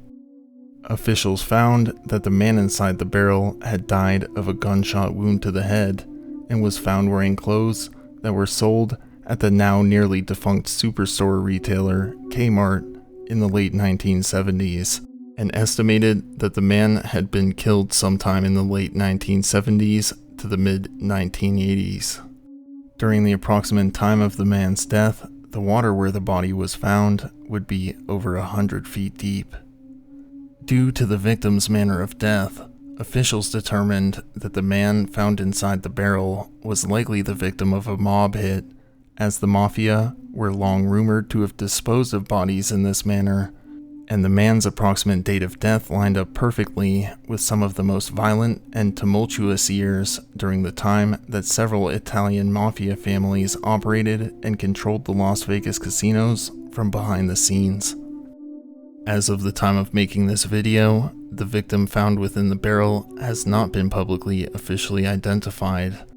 although there are 3 men that disappeared during the speculated time period of the murder that fit the description of the man's body in the barrel. The first suspected identity of the victim is a man named Jay Vandermark, a slot cheater who oversaw the slot operations for one of the mob-run casinos. The mafia had apparently wanted him dead after he had double-crossed them. The second suspected identity of the man was a man named William Crespo, who was a drug runner who was busted while in possession of a large amount of coke. Crespo quickly folded after the bust and became a snitch for the state, and thus the mafia had a huge target on his back. Finally, what many local experts consider the most likely identity of the body in the barrel was a man named Johnny Pappas, a Chicago area native that was a longtime casino boss for one of the local crime syndicate families. This is further evidenced by the fact that Johnny owned a boat he kept moored at Lake Mead, which would explain the location of his body a bit better than the former 2 identities, as dumping a body that was killed in Las Vegas in this manner would be more risky and less practical than dumping it at a site closer to the city. Furthermore, it is speculated, given the time frame of the victim's death and the manner in which he was killed, that famed hitman Tony Spilatro likely gave the order, or even killed the man in the can by his own hand. The second body discovered in Lake Mead as a result of the 2022 droughts was found just 6 days after the first, in Colville Bay on May 7th, 2022. 2 women were enjoying a day on the lake paddleboarding when they noticed what appeared to be a strange rock not far from them, protruding from the sand, so they decided to approach it. Upon further inspection, the strange rock was actually human remains, and authorities were contacted. The remains were later identified to be the remains of a 42-year-old man named Thomas Erndt. On August 2nd, 2002, Thomas, along with his wife and 2 kids, had been spending a day boating on Lake Mead. However, they then collectively decided to go for a swim off the side of the boat to escape the brutal summer sun. All 4 members of the family jumped in the water, but Thomas never resurfaced after he jumped in. The third body discovered as a result of the drought of 2022 was discovered on July 25, 2022, near Boulder Beach. The badly decomposed remains were discovered by a man named Jesus Catalan, who recorded his discovery on camera. Unfortunately, there is no way that the rather grisly footage of his discovery of what he believed to be the badly decomposed torso of a woman would fly under YouTube's draconian terms of service, so if you're interested in seeing it, you'll have to seek the video out for yourself. The footage depicts Jesus approaching the torso and examining it excitedly up close, even touching it a few times with his fingers and removing some water weeds from one of the corpse's leg sockets, and some of the victim's bones can be seen beneath the decomposed torso's remaining structure. However, the torso was later positively identified as the remains of a 52-year-old man named Claude Pensinger, who disappeared in July of 1998. There were further human remains located in the area where Claude's torso was found on August 6th and 16th, 2022, which were later confirmed to, at least partially, belong to Claude as well. However, the latter discovery was notably not only Claude's remains, as a partial skeletal torso was also extracted from the site, and as of the making of this video, those further human remains have yet to be officially identified. Finally, the last set of human remains discovered due to the drought was discovered on October 17, 2022. Just before noon, authorities received a call about the discovery of partial human remains near Colville Bay, which was scoured by the police's dive team, where they located more human remains. The remains were later confirmed to belong to a 39-year-old resident of North Las Vegas named Donald Smith, who had disappeared while swimming in the waters of the Colorado River, just behind the reservoir wall of Hoover Dam in April of 1974. He was assumed to have drowned. Real quick, I just wanted to say that the release date of this video is exactly 1 year from the day that I hit 1,000 subscribers on the channel, and this date was simultaneously the start of the year-long snowball of the channel's growth, and I can scarcely believe that it has even grown so much further since then. I can't fully express how grateful I am to all of you who have subscribed and watched my videos. You all have made a huge positive impact on my life, and I cannot thank you all enough. I love making content for you guys, and there will be a whole lot more of it to come in the future. I'm certainly not going anywhere, hopefully. Thank you all for watching.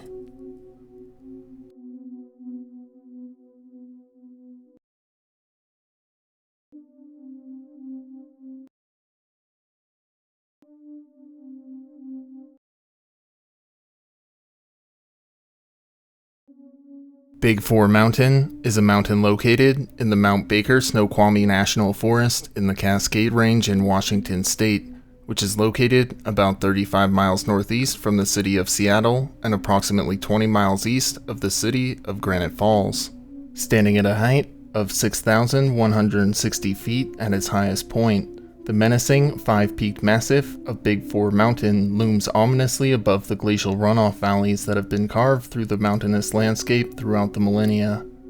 Its rather unique shape, combined with the gradient of its slopes, makes this mountain a hotbed for avalanches, as is evidenced by the scarred terrain on its upper slopes on its northern and southern faces. The northern face of the mountain is a particularly spectacular sight to behold in the wintertime, as the spines of the 5 peaks on the massif form valleys that fill with impressive amounts of snow. During the springtime in particular, the northern face is also home to some incredibly powerful avalanches as the snow melts with the increasing weather temperatures. The debris from these avalanches piles at the northern foot of Big Four slopes, but due to being shielded from the sun by the upper slopes, the northern debris field does not melt entirely, even with the increasing outside temperatures. As the ice melts with the rising air temperatures, The melted water sluices through the underside of the debris field, creating a network of stunning ice caves that run through the debris field throughout the late spring and summer months. These stunning ice caves, naturally, are a large tourist draw in the summer months as people flock to them to experience their wondrous beauty and escape the summer heat, and the site draws approximately 50,000 people to it each year. However, like with many of nature's most beautiful locales, these grand ice caverns are also a place of great danger as well.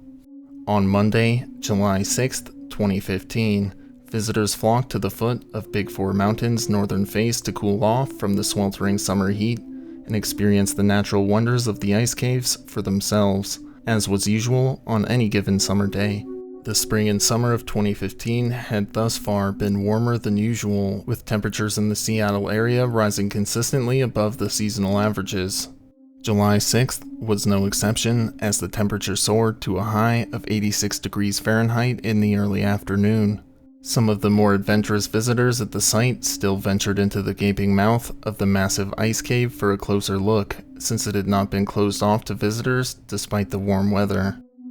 At approximately 5:38 p.m., suddenly, a loud crack rang out as a section of the cave near the mouth began to collapse. One visitor, an 18-year-old woman who was inside the cave with friends at the time of the collapse and survived by sheltering by a large chunk of ice, recounted of the collapse, quote,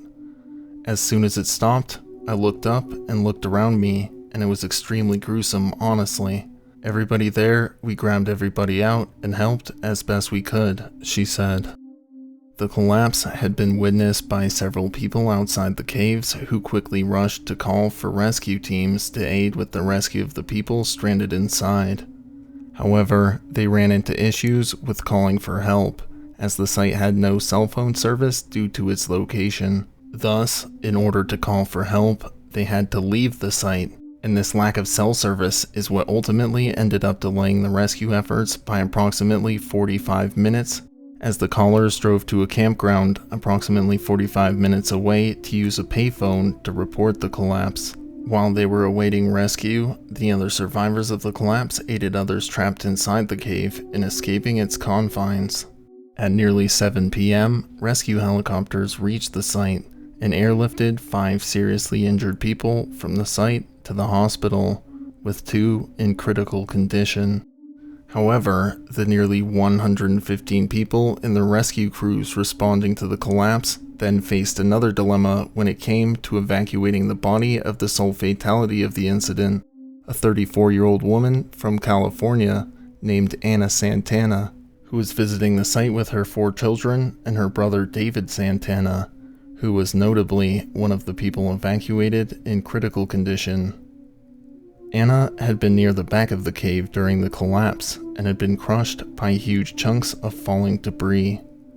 Rescue teams would assess the stability of the site that evening, but deemed it too dangerous to attempt to recover the body. Following the collapse, the ice caves would be closed off to visitors for the remainder of the season, and the search team waited for the ice to stabilize enough to attempt to extract Anna Santana's body, and they were finally able to reach her body at approximately 5 p.m. the following day on July 7th. In the aftermath of the incident, an explanation into the factors that had caused this unfortunate collapse was sought by both the public and park officials alike. Park rangers that were very familiar with the ice caves noted that the U.S. Forest Service had warned people not to enter the caves earlier that year in May after repeated collapses triggered by the unusually high springtime temperatures. The state of the ice's decay was more advanced than usual for that time of year, with lead field ranger Matthew Riggin stating, quote, "The cave is in a condition that we would normally not see until at least September. Large, inviting, and collapsing," he said. Furthermore, it was uncovered that the conditions present at the caves had further hinted at its imminent collapse, with several online reviews of the ice caves pointing out obvious warning signs of such as a review on Yelp from July 5th that stated, quote, "Water was coming down in sheets from the mouth of the cave," with another post from July 3rd on the Washington Trails Association's website ominously reading, quote, Great day hike, but lots of people were tempting fate and wandering into the ice cave. There was lots of water running off around the ice cave, and clear sections of ice chunks that had broken off of the top and sides of the cave. Similar conditions had also been present during previous collapses at the ice caves, including a collapse that occurred after a streak of warm weather in 1998 that killed a woman in her late 20s, and an incident in 2011 where an 11-year-old girl was killed by a piece of falling ice while her father was taking photographs. Following the incident in 2011, the girl's family sued the U.S. Forest Service for not posting proper signage warning of the danger of the site, a suit which they ultimately did not win. After the 2011 incident, the area was marked with increased signage to avoid a similar lawsuit in the future. Despite the precedent that had been set in the 2011 case and the subsequent signage that had been installed, Ana Santana's family sued the state for wrongful death caused by inadequate warning signage at the caves. But much like in 2011, ultimately, the state was not held responsible for her death. However, this collapse did prompt the Forest Service to review their future policies, procedures, and safety measures for unpredictable incidents such as this tragic collapse. In a heartbreaking conclusion to an already horrific incident, the children of Ana Santana, the woman killed in the collapse, would also lose their father, a man named Adrian Martinez Cardona, just 6 days later on July 12th. When he was killed in the parking lot of a bar in San Bernardino following an altercation that occurred inside the bar. He suffered multiple gunshot wounds and died before emergency services arrived. The pain for the Santana family would also only deepen in the following months, when Anna's brother, 25-year-old David Santana, who had been badly injured in the collapse, ultimately succumbed to his injuries on October 9th, 2015. In the years following this disaster, the site was again reopened to the public, and the signage at the Big Four ice caves has been again updated to warn people of the dangers of approaching and entering the ice caves, and it remains to this day a popular site to visit during the late spring and summer months. Thank you all for watching.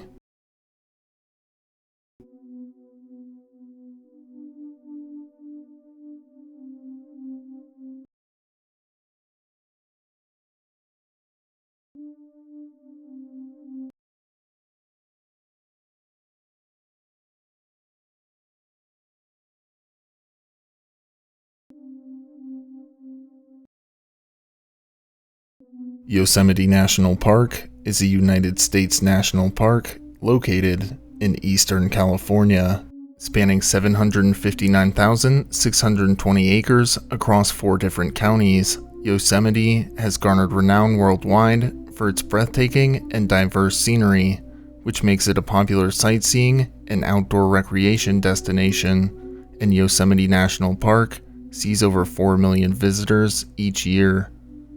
Over 90% of Yosemite is designated as wilderness area, and the park hosts an expansive variety of flora and fauna and many diverse ecosystems within it. One of the park's most striking and appealing features are the sheer, towering granite cliffs that loom above the thickly forested valleys below them. Yosemite's unique topography was formed over a span of millions of years after tectonic movements due to its location in a subduction zone, which eventually formed a small valley. As the valley was slowly eroded by the streams that ran through it, the tectonic movements caused the edges of the canyon to tilt away from each other, which caused the slope of the valley to steepen, which in turn caused more water to flow to it and through it at greater speeds, which in turn hastened the widening and deepening of the valley.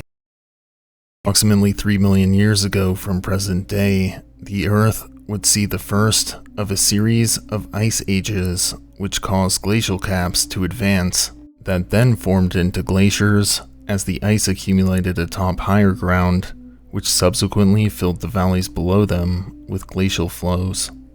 As a result, the erosion of the valley below was exponentially expedited, as the massive glacial flows pushed away the weaker sediment and bedrock downfield, which subsequently left only the structurally sound granite bedrock in its wake.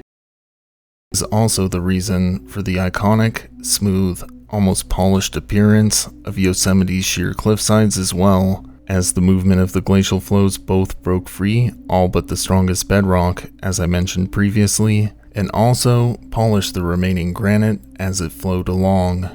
Naturally, Yosemite's imposing granite slabs have been an appealing destination for rock climbers since the inception of the sport, and it has garnered a prolific reputation as one of, if not the most premier rock climbing destinations in the entire world, and a favorite locale of some of the world's best climbers, including two of which I've covered previously on the channel: the father of free solo rock climbing legend John Backer, and legendary rock climber and daredevil Dean Potter, and Dean would ultimately lose his life within Yosemite as well. While John and Dean had vastly different personalities and temperaments, they also shared many similarities as well, as they were both elite, eccentric, top-level climbers who pushed the boundaries of what was humanly possible and the risks that were necessary to navigate in order to push the boundaries even further. And Yosemite National Park is the perfect ground from which to push these limits within the sport of rock climbing, as Yosemite's granite siren songs are particularly infatuating to elite climbers who are willing to take the biggest risks. Perhaps the most willing to take such risks amongst Yosemite's climbers was a man named Zach Milligan. Zach Milligan grew up in the city of Tucker, Georgia, and enjoyed spending time outdoors in his childhood, frequently going for hikes and adventures outside. But in contrast to many of the high-level climbers I've covered on the channel, Zach had no interest in rock climbing during his formative years. After high school, Zach entered the workforce, finding work as an electrician's apprentice, where he would work a busy schedule with as many as 60 hours of work a week. However, at age 18, the trajectory of Zach's life would drastically and unexpectedly change one day when he went to a barbershop to get a haircut and noticed a poster on the wall with a picture of Yosemite's iconic half dome, where he recounted thinking, quote, "I was like, where is that? I knew I needed to climb it." Then I went to Mountain Ventures, a since closed climbing retailer in Atlanta, and saw a picture of Peter Croft soloing the rostrum, and that completed it. Whatever that is, that's what I am now, he later recounted of his climbing career's origins. At this Mountain Ventures store, Zach purchased some ropes and the necessary climbing equipment and vigorously began to teach himself how to climb, and he enthusiastically solo-led pitches, down climbing each one of them to further refine his skills and strength. He trained diligently, completing ascents of over 100 pitches over the course of the following year. At age 19, Zach uprooted from Georgia, moving to Denver, Colorado, as Denver offered many more opportunities for Zach to further refine his climbing skills than the US East Coast could offer him, and found electrician work there as a means to support himself. Zach quickly assimilated into the local rock climbing scene, and his intense drive for improvement, as well as his solo lead climbing experience, led him to begin experimenting with free solo climbing after he was challenged to free solo ascend the Bastille Crack, a simple 5-7 rated climb. Free solo climbing is a topic I've covered several times in videos on my channel, but for those of you that are unaware, free solo climbing is the act of climbing without the use of any safety equipment, which is differentiated from lead solo climbing, as lead solo climbing is performed with ropes. Solo climbing is the most extreme discipline within the sport of rock climbing, and only a small percentage of climbers attempt free solo ascents, as the consequences for even a single mistake can mean death or grievous bodily injury at best should one happen to lose their grip and fall. After completing an ascent of the Bastille Crack with relative ease, Zach's anxiety about free solo climbing was greatly relieved, and he soon followed up this ascent with an ascent of the more challenging 5-7 plus climb, Osiris. And although the route was more technically challenging, it was during this ascent of Osiris that he truly realized that he was not afraid of this sort of climbing, recalling, quote, "Had off-widths on it, and that was my first taste of wide climbing, soloing that shit. When I learned I could keep it together and was not afraid of heights," Zach later recounted of the climb. The following winter, Zach returned to Georgia, where he paid a visit to his favorite gear supply store, Mountain Ventures, where he inquired about ice climbing and the equipment needed to partake in it, and the owner of the shop, who knew well of Zach's enthusiasm, loaned him his own personal ice climbing equipment to test out. Zach immediately leapt in his car and drove to a spot in North Carolina to try out the gear, and after experiencing his first taste of ice climbing, Zach was hooked, and immediately returned to Mountain Ventures to return the gear, and subsequently purchased a full set of ice climbing equipment for himself, before he set off for Colorado once more. This time, his destination was the city of Silverton, which was host to a bevy of ice to climb that sustained itself in a climbable state for most of the year round. Upon his arrival in Silverton, Zach immediately set to work honing his ice climbing skills, and within a week of his arrival, he had free soloed a WI-4 rated route named Stairway to Heaven, which earned him the nickname Georgia Ice within the local ice climbing scene. Following a productive season of ice climbing in Silverton, Zach packed his things and again headed west. This time, his destination was Yosemite National Park. Upon arriving at Yosemite that summer, Zach found himself both overwhelmed and enamored by the vast quantities of rocks to climb and the number of highly skilled climbers there. Zach didn't fit in as well within the Yosemite climbing scene, and his self-described, condescending, self-depreciating, and blunt remarks earned him the nickname Hater Zach within some circles, and thus, Zach mostly kept to himself, free soloing routes up cliff faces without doing any research about them beforehand, roughing it as he slept and cooked simple campfire meals amongst the many boulders littered throughout the park. In order to sustain himself, Zach picked up a job as a dishwasher at a local hotel. However, during this rather short-lived job at the hotel, he was far from a model employee, as he seemingly showed up for work whenever he pleased and would openly drink while on the job. After a short stint at the hotel, he was summarily fired, with his termination slip amusingly reading, quote, "Fastest dishwasher I've ever seen, but worst employee ever. Do not rehire," it read. He then found work with Yosemite's custodial service, a job which he clearly liked significantly better, as he would remain at this job for the next 13 years. It was also around this time that while wandering through the wilderness of Yosemite, that Zach would happen across a cave which would become his home for the next 13 years as well. During these years, Zach would complete numerous free solo ascents within the park, including 275 separate free solo ascents of the 510 rated Stek Salath route on the 1,600-foot Sentinel Wall, 20 free solo ascents of the northwest face of Half Dome, and his personal favorite free solo ascent, an ascent of the difficult 510C rated East Buttress route of Lower Cathedral Wall. However, after more than a decade spent doing janitorial work and living in a cave, his unique lifestyle had begun to wear on Zach, and so he decided to start his own flooring company, setting up shop in Bozeman, Montana, although he would still make frequent trips to visit Yosemite after his relocation.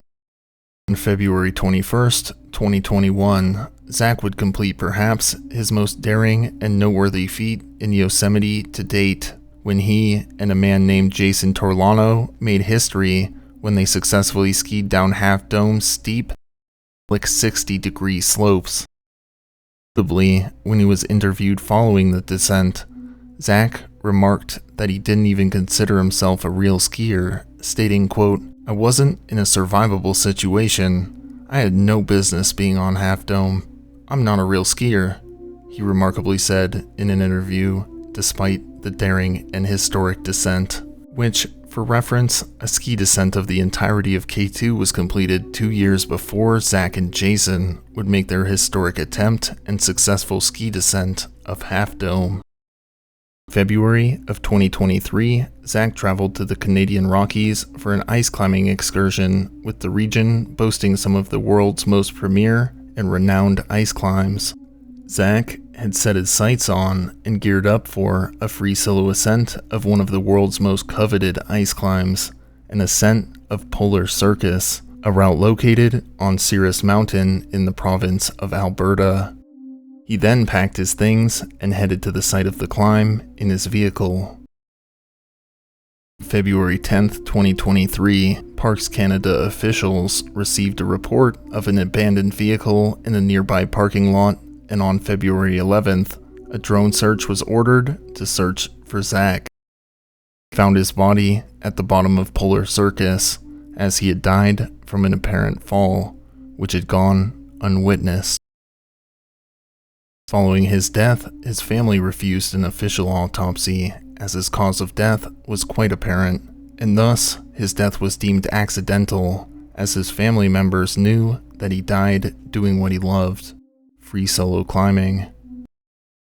He was a world-class climber, incredible alpine skier, gifted musician, wicked smart. He could tell a wildly entertaining story and make almost anything funny. He will be missed more deeply than there are words, said his sister Martha Milligan following his passing. Another of his friends described him as, quote, "He was like a marathon-fit rock climber, dedicated dirtbag to the core, but also an intellectual, a real larger-than-life person," they said. Ultimately, Zach tragically died while doing what he was the best at and loved the most: free solo climbing. And as another friend and climbing partner once described him, quote, "He's the only person I know who gets worse when on a rope," they remarked. This is likely because, like the other free solo climbers I've covered on the channel, Zach described free solo climbing as a meditative, almost religious experience, stating, quote, "You feel like you're in contact with God. It makes me feel like a magical place," he described of his numerous daring free solo attempts. Zach was 42 years old at the time of his death.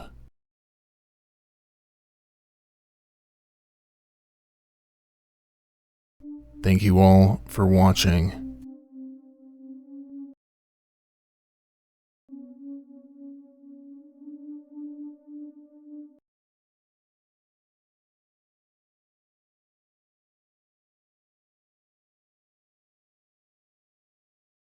Valley National Monument is a desert subsidence located on the border between the Mojave and Great Basin deserts in the U.S. state of California.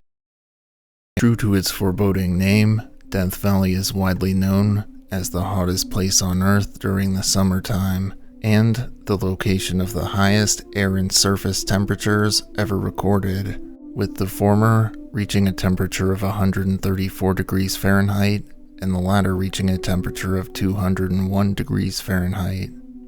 Additionally, Death Valley is also the lowest point in the United States, as it lies at an elevation of 282 feet below sea level. Interestingly, the extreme temperatures within Death Valley are thought to be the result of a number of unique environmental factors, of which I won't go into great detail in this video, but to offer an oversimplified, general explanation for the sake of brevity. Essentially, the shape of the valley causes it to trap hot air within it, which is then heated and rises,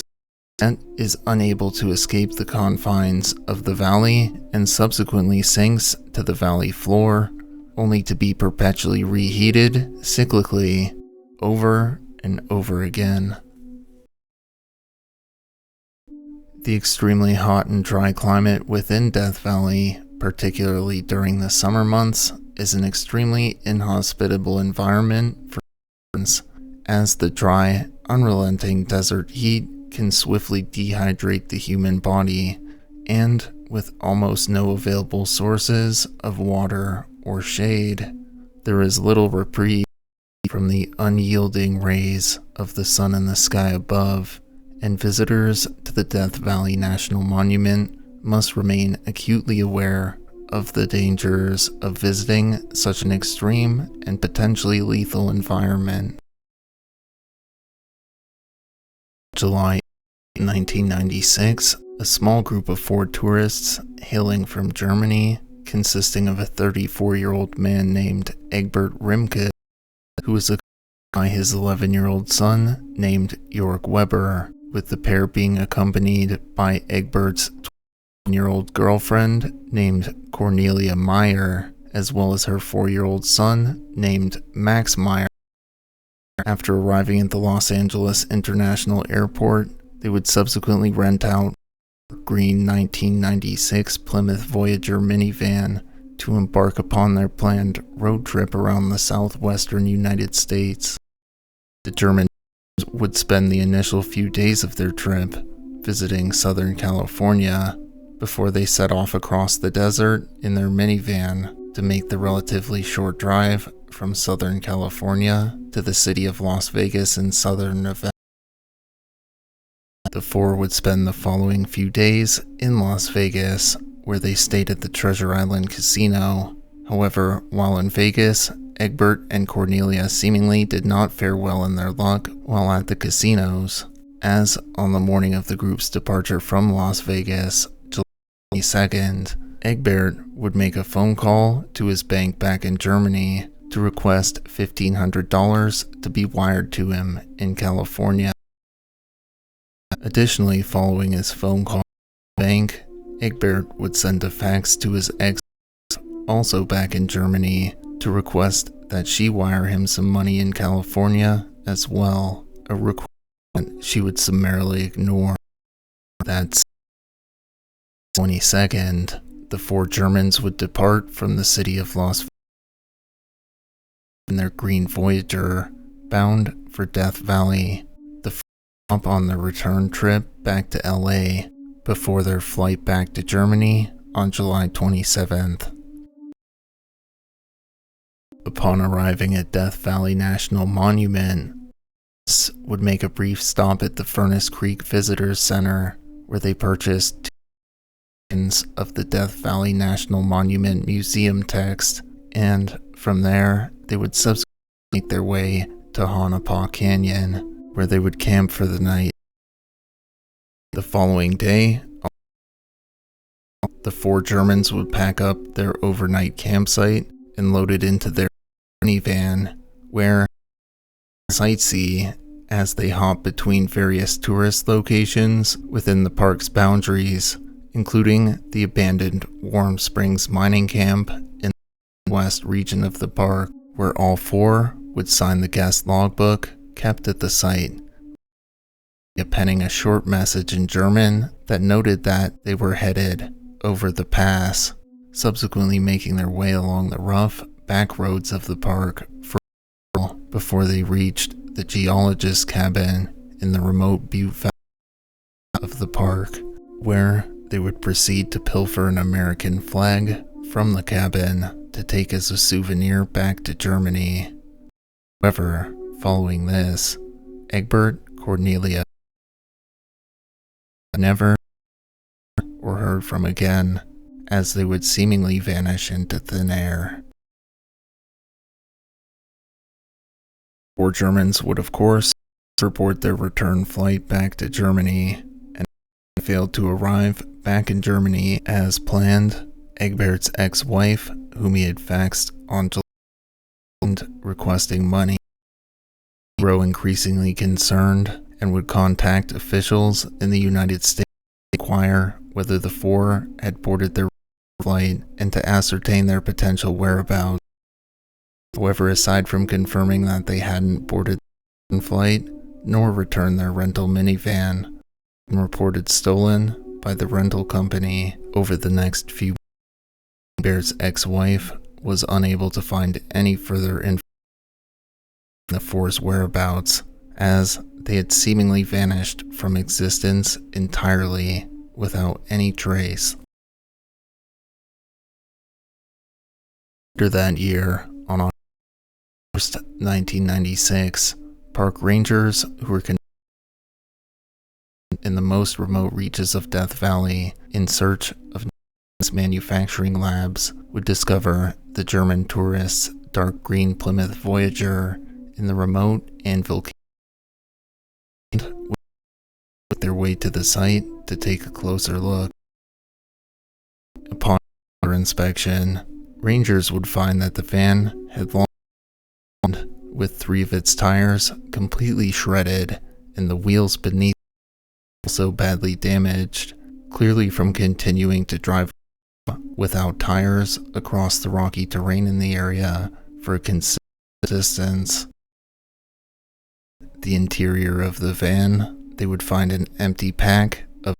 ice beer, a brand new sleeping bag, the stolen flag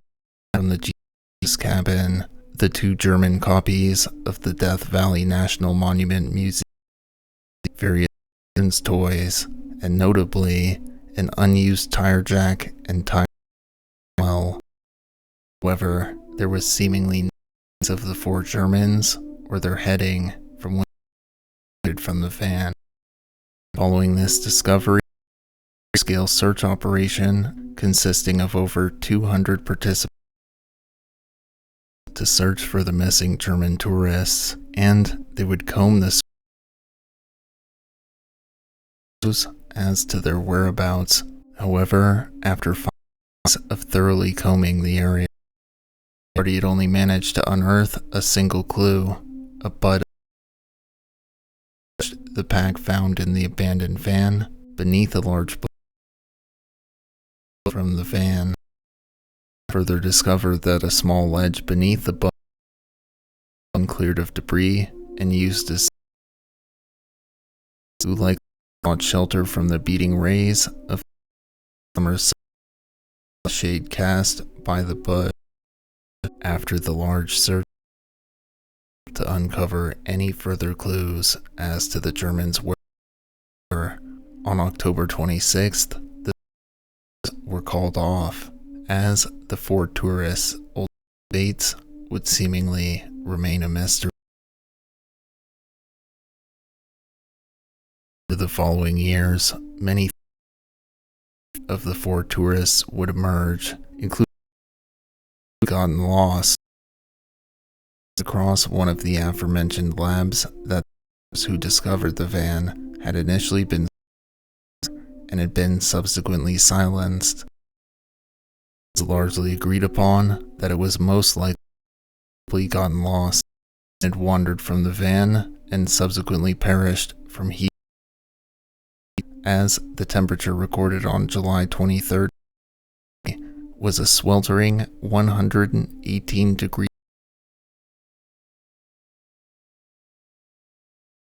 120 degrees Fahrenheit in the days preceding and following it. Remains had not been located. Many questions would remain unanswered, and thus grassroots search efforts conducted mostly by park rangers who were familiar with the hostile environment of the region.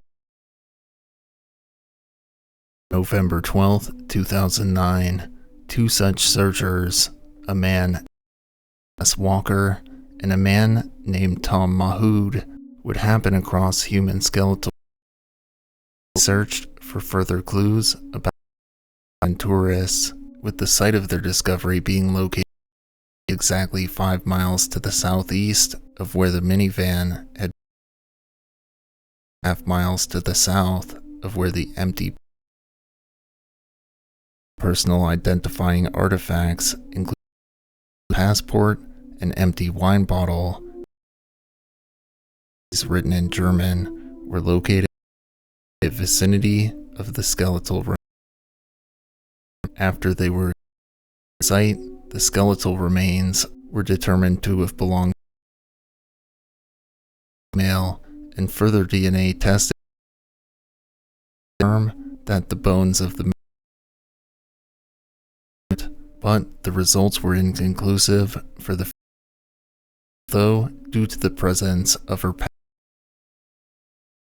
vicinity of where these remains had been found. Female remains belonged to Cornelia. Curious, despite recovering the sole of a child's shoe in the vicinity of the skeletal remains, the remains of a old Dior and 4-year-old Max were nowhere to be found. Ultimately, have never been discovered by authorities, although there are reports that children's bones had all search of the surrounding area of where the adults, although as the discovery of was never publicly announced by officials, its validity are questionable. In wake of the discovery of the questions remain as to why they were drinking Bud, that most Germans know it good, or at least beer tastes like. Questions such as why the tourists had the minivan on a road dedicated 4x4 vehicle, extremely remote region of death, summer day in July, or why initially and then had opted for likely succumbed to heat stroke in the further questions about the whereabouts of the children's. Ultimately, it's impossible to ascertain their will likely remain a mystery, although thoughts as to what you think.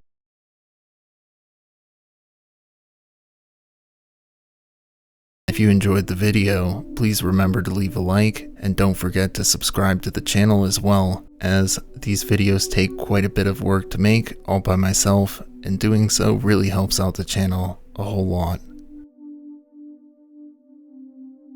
Thank you all for watching.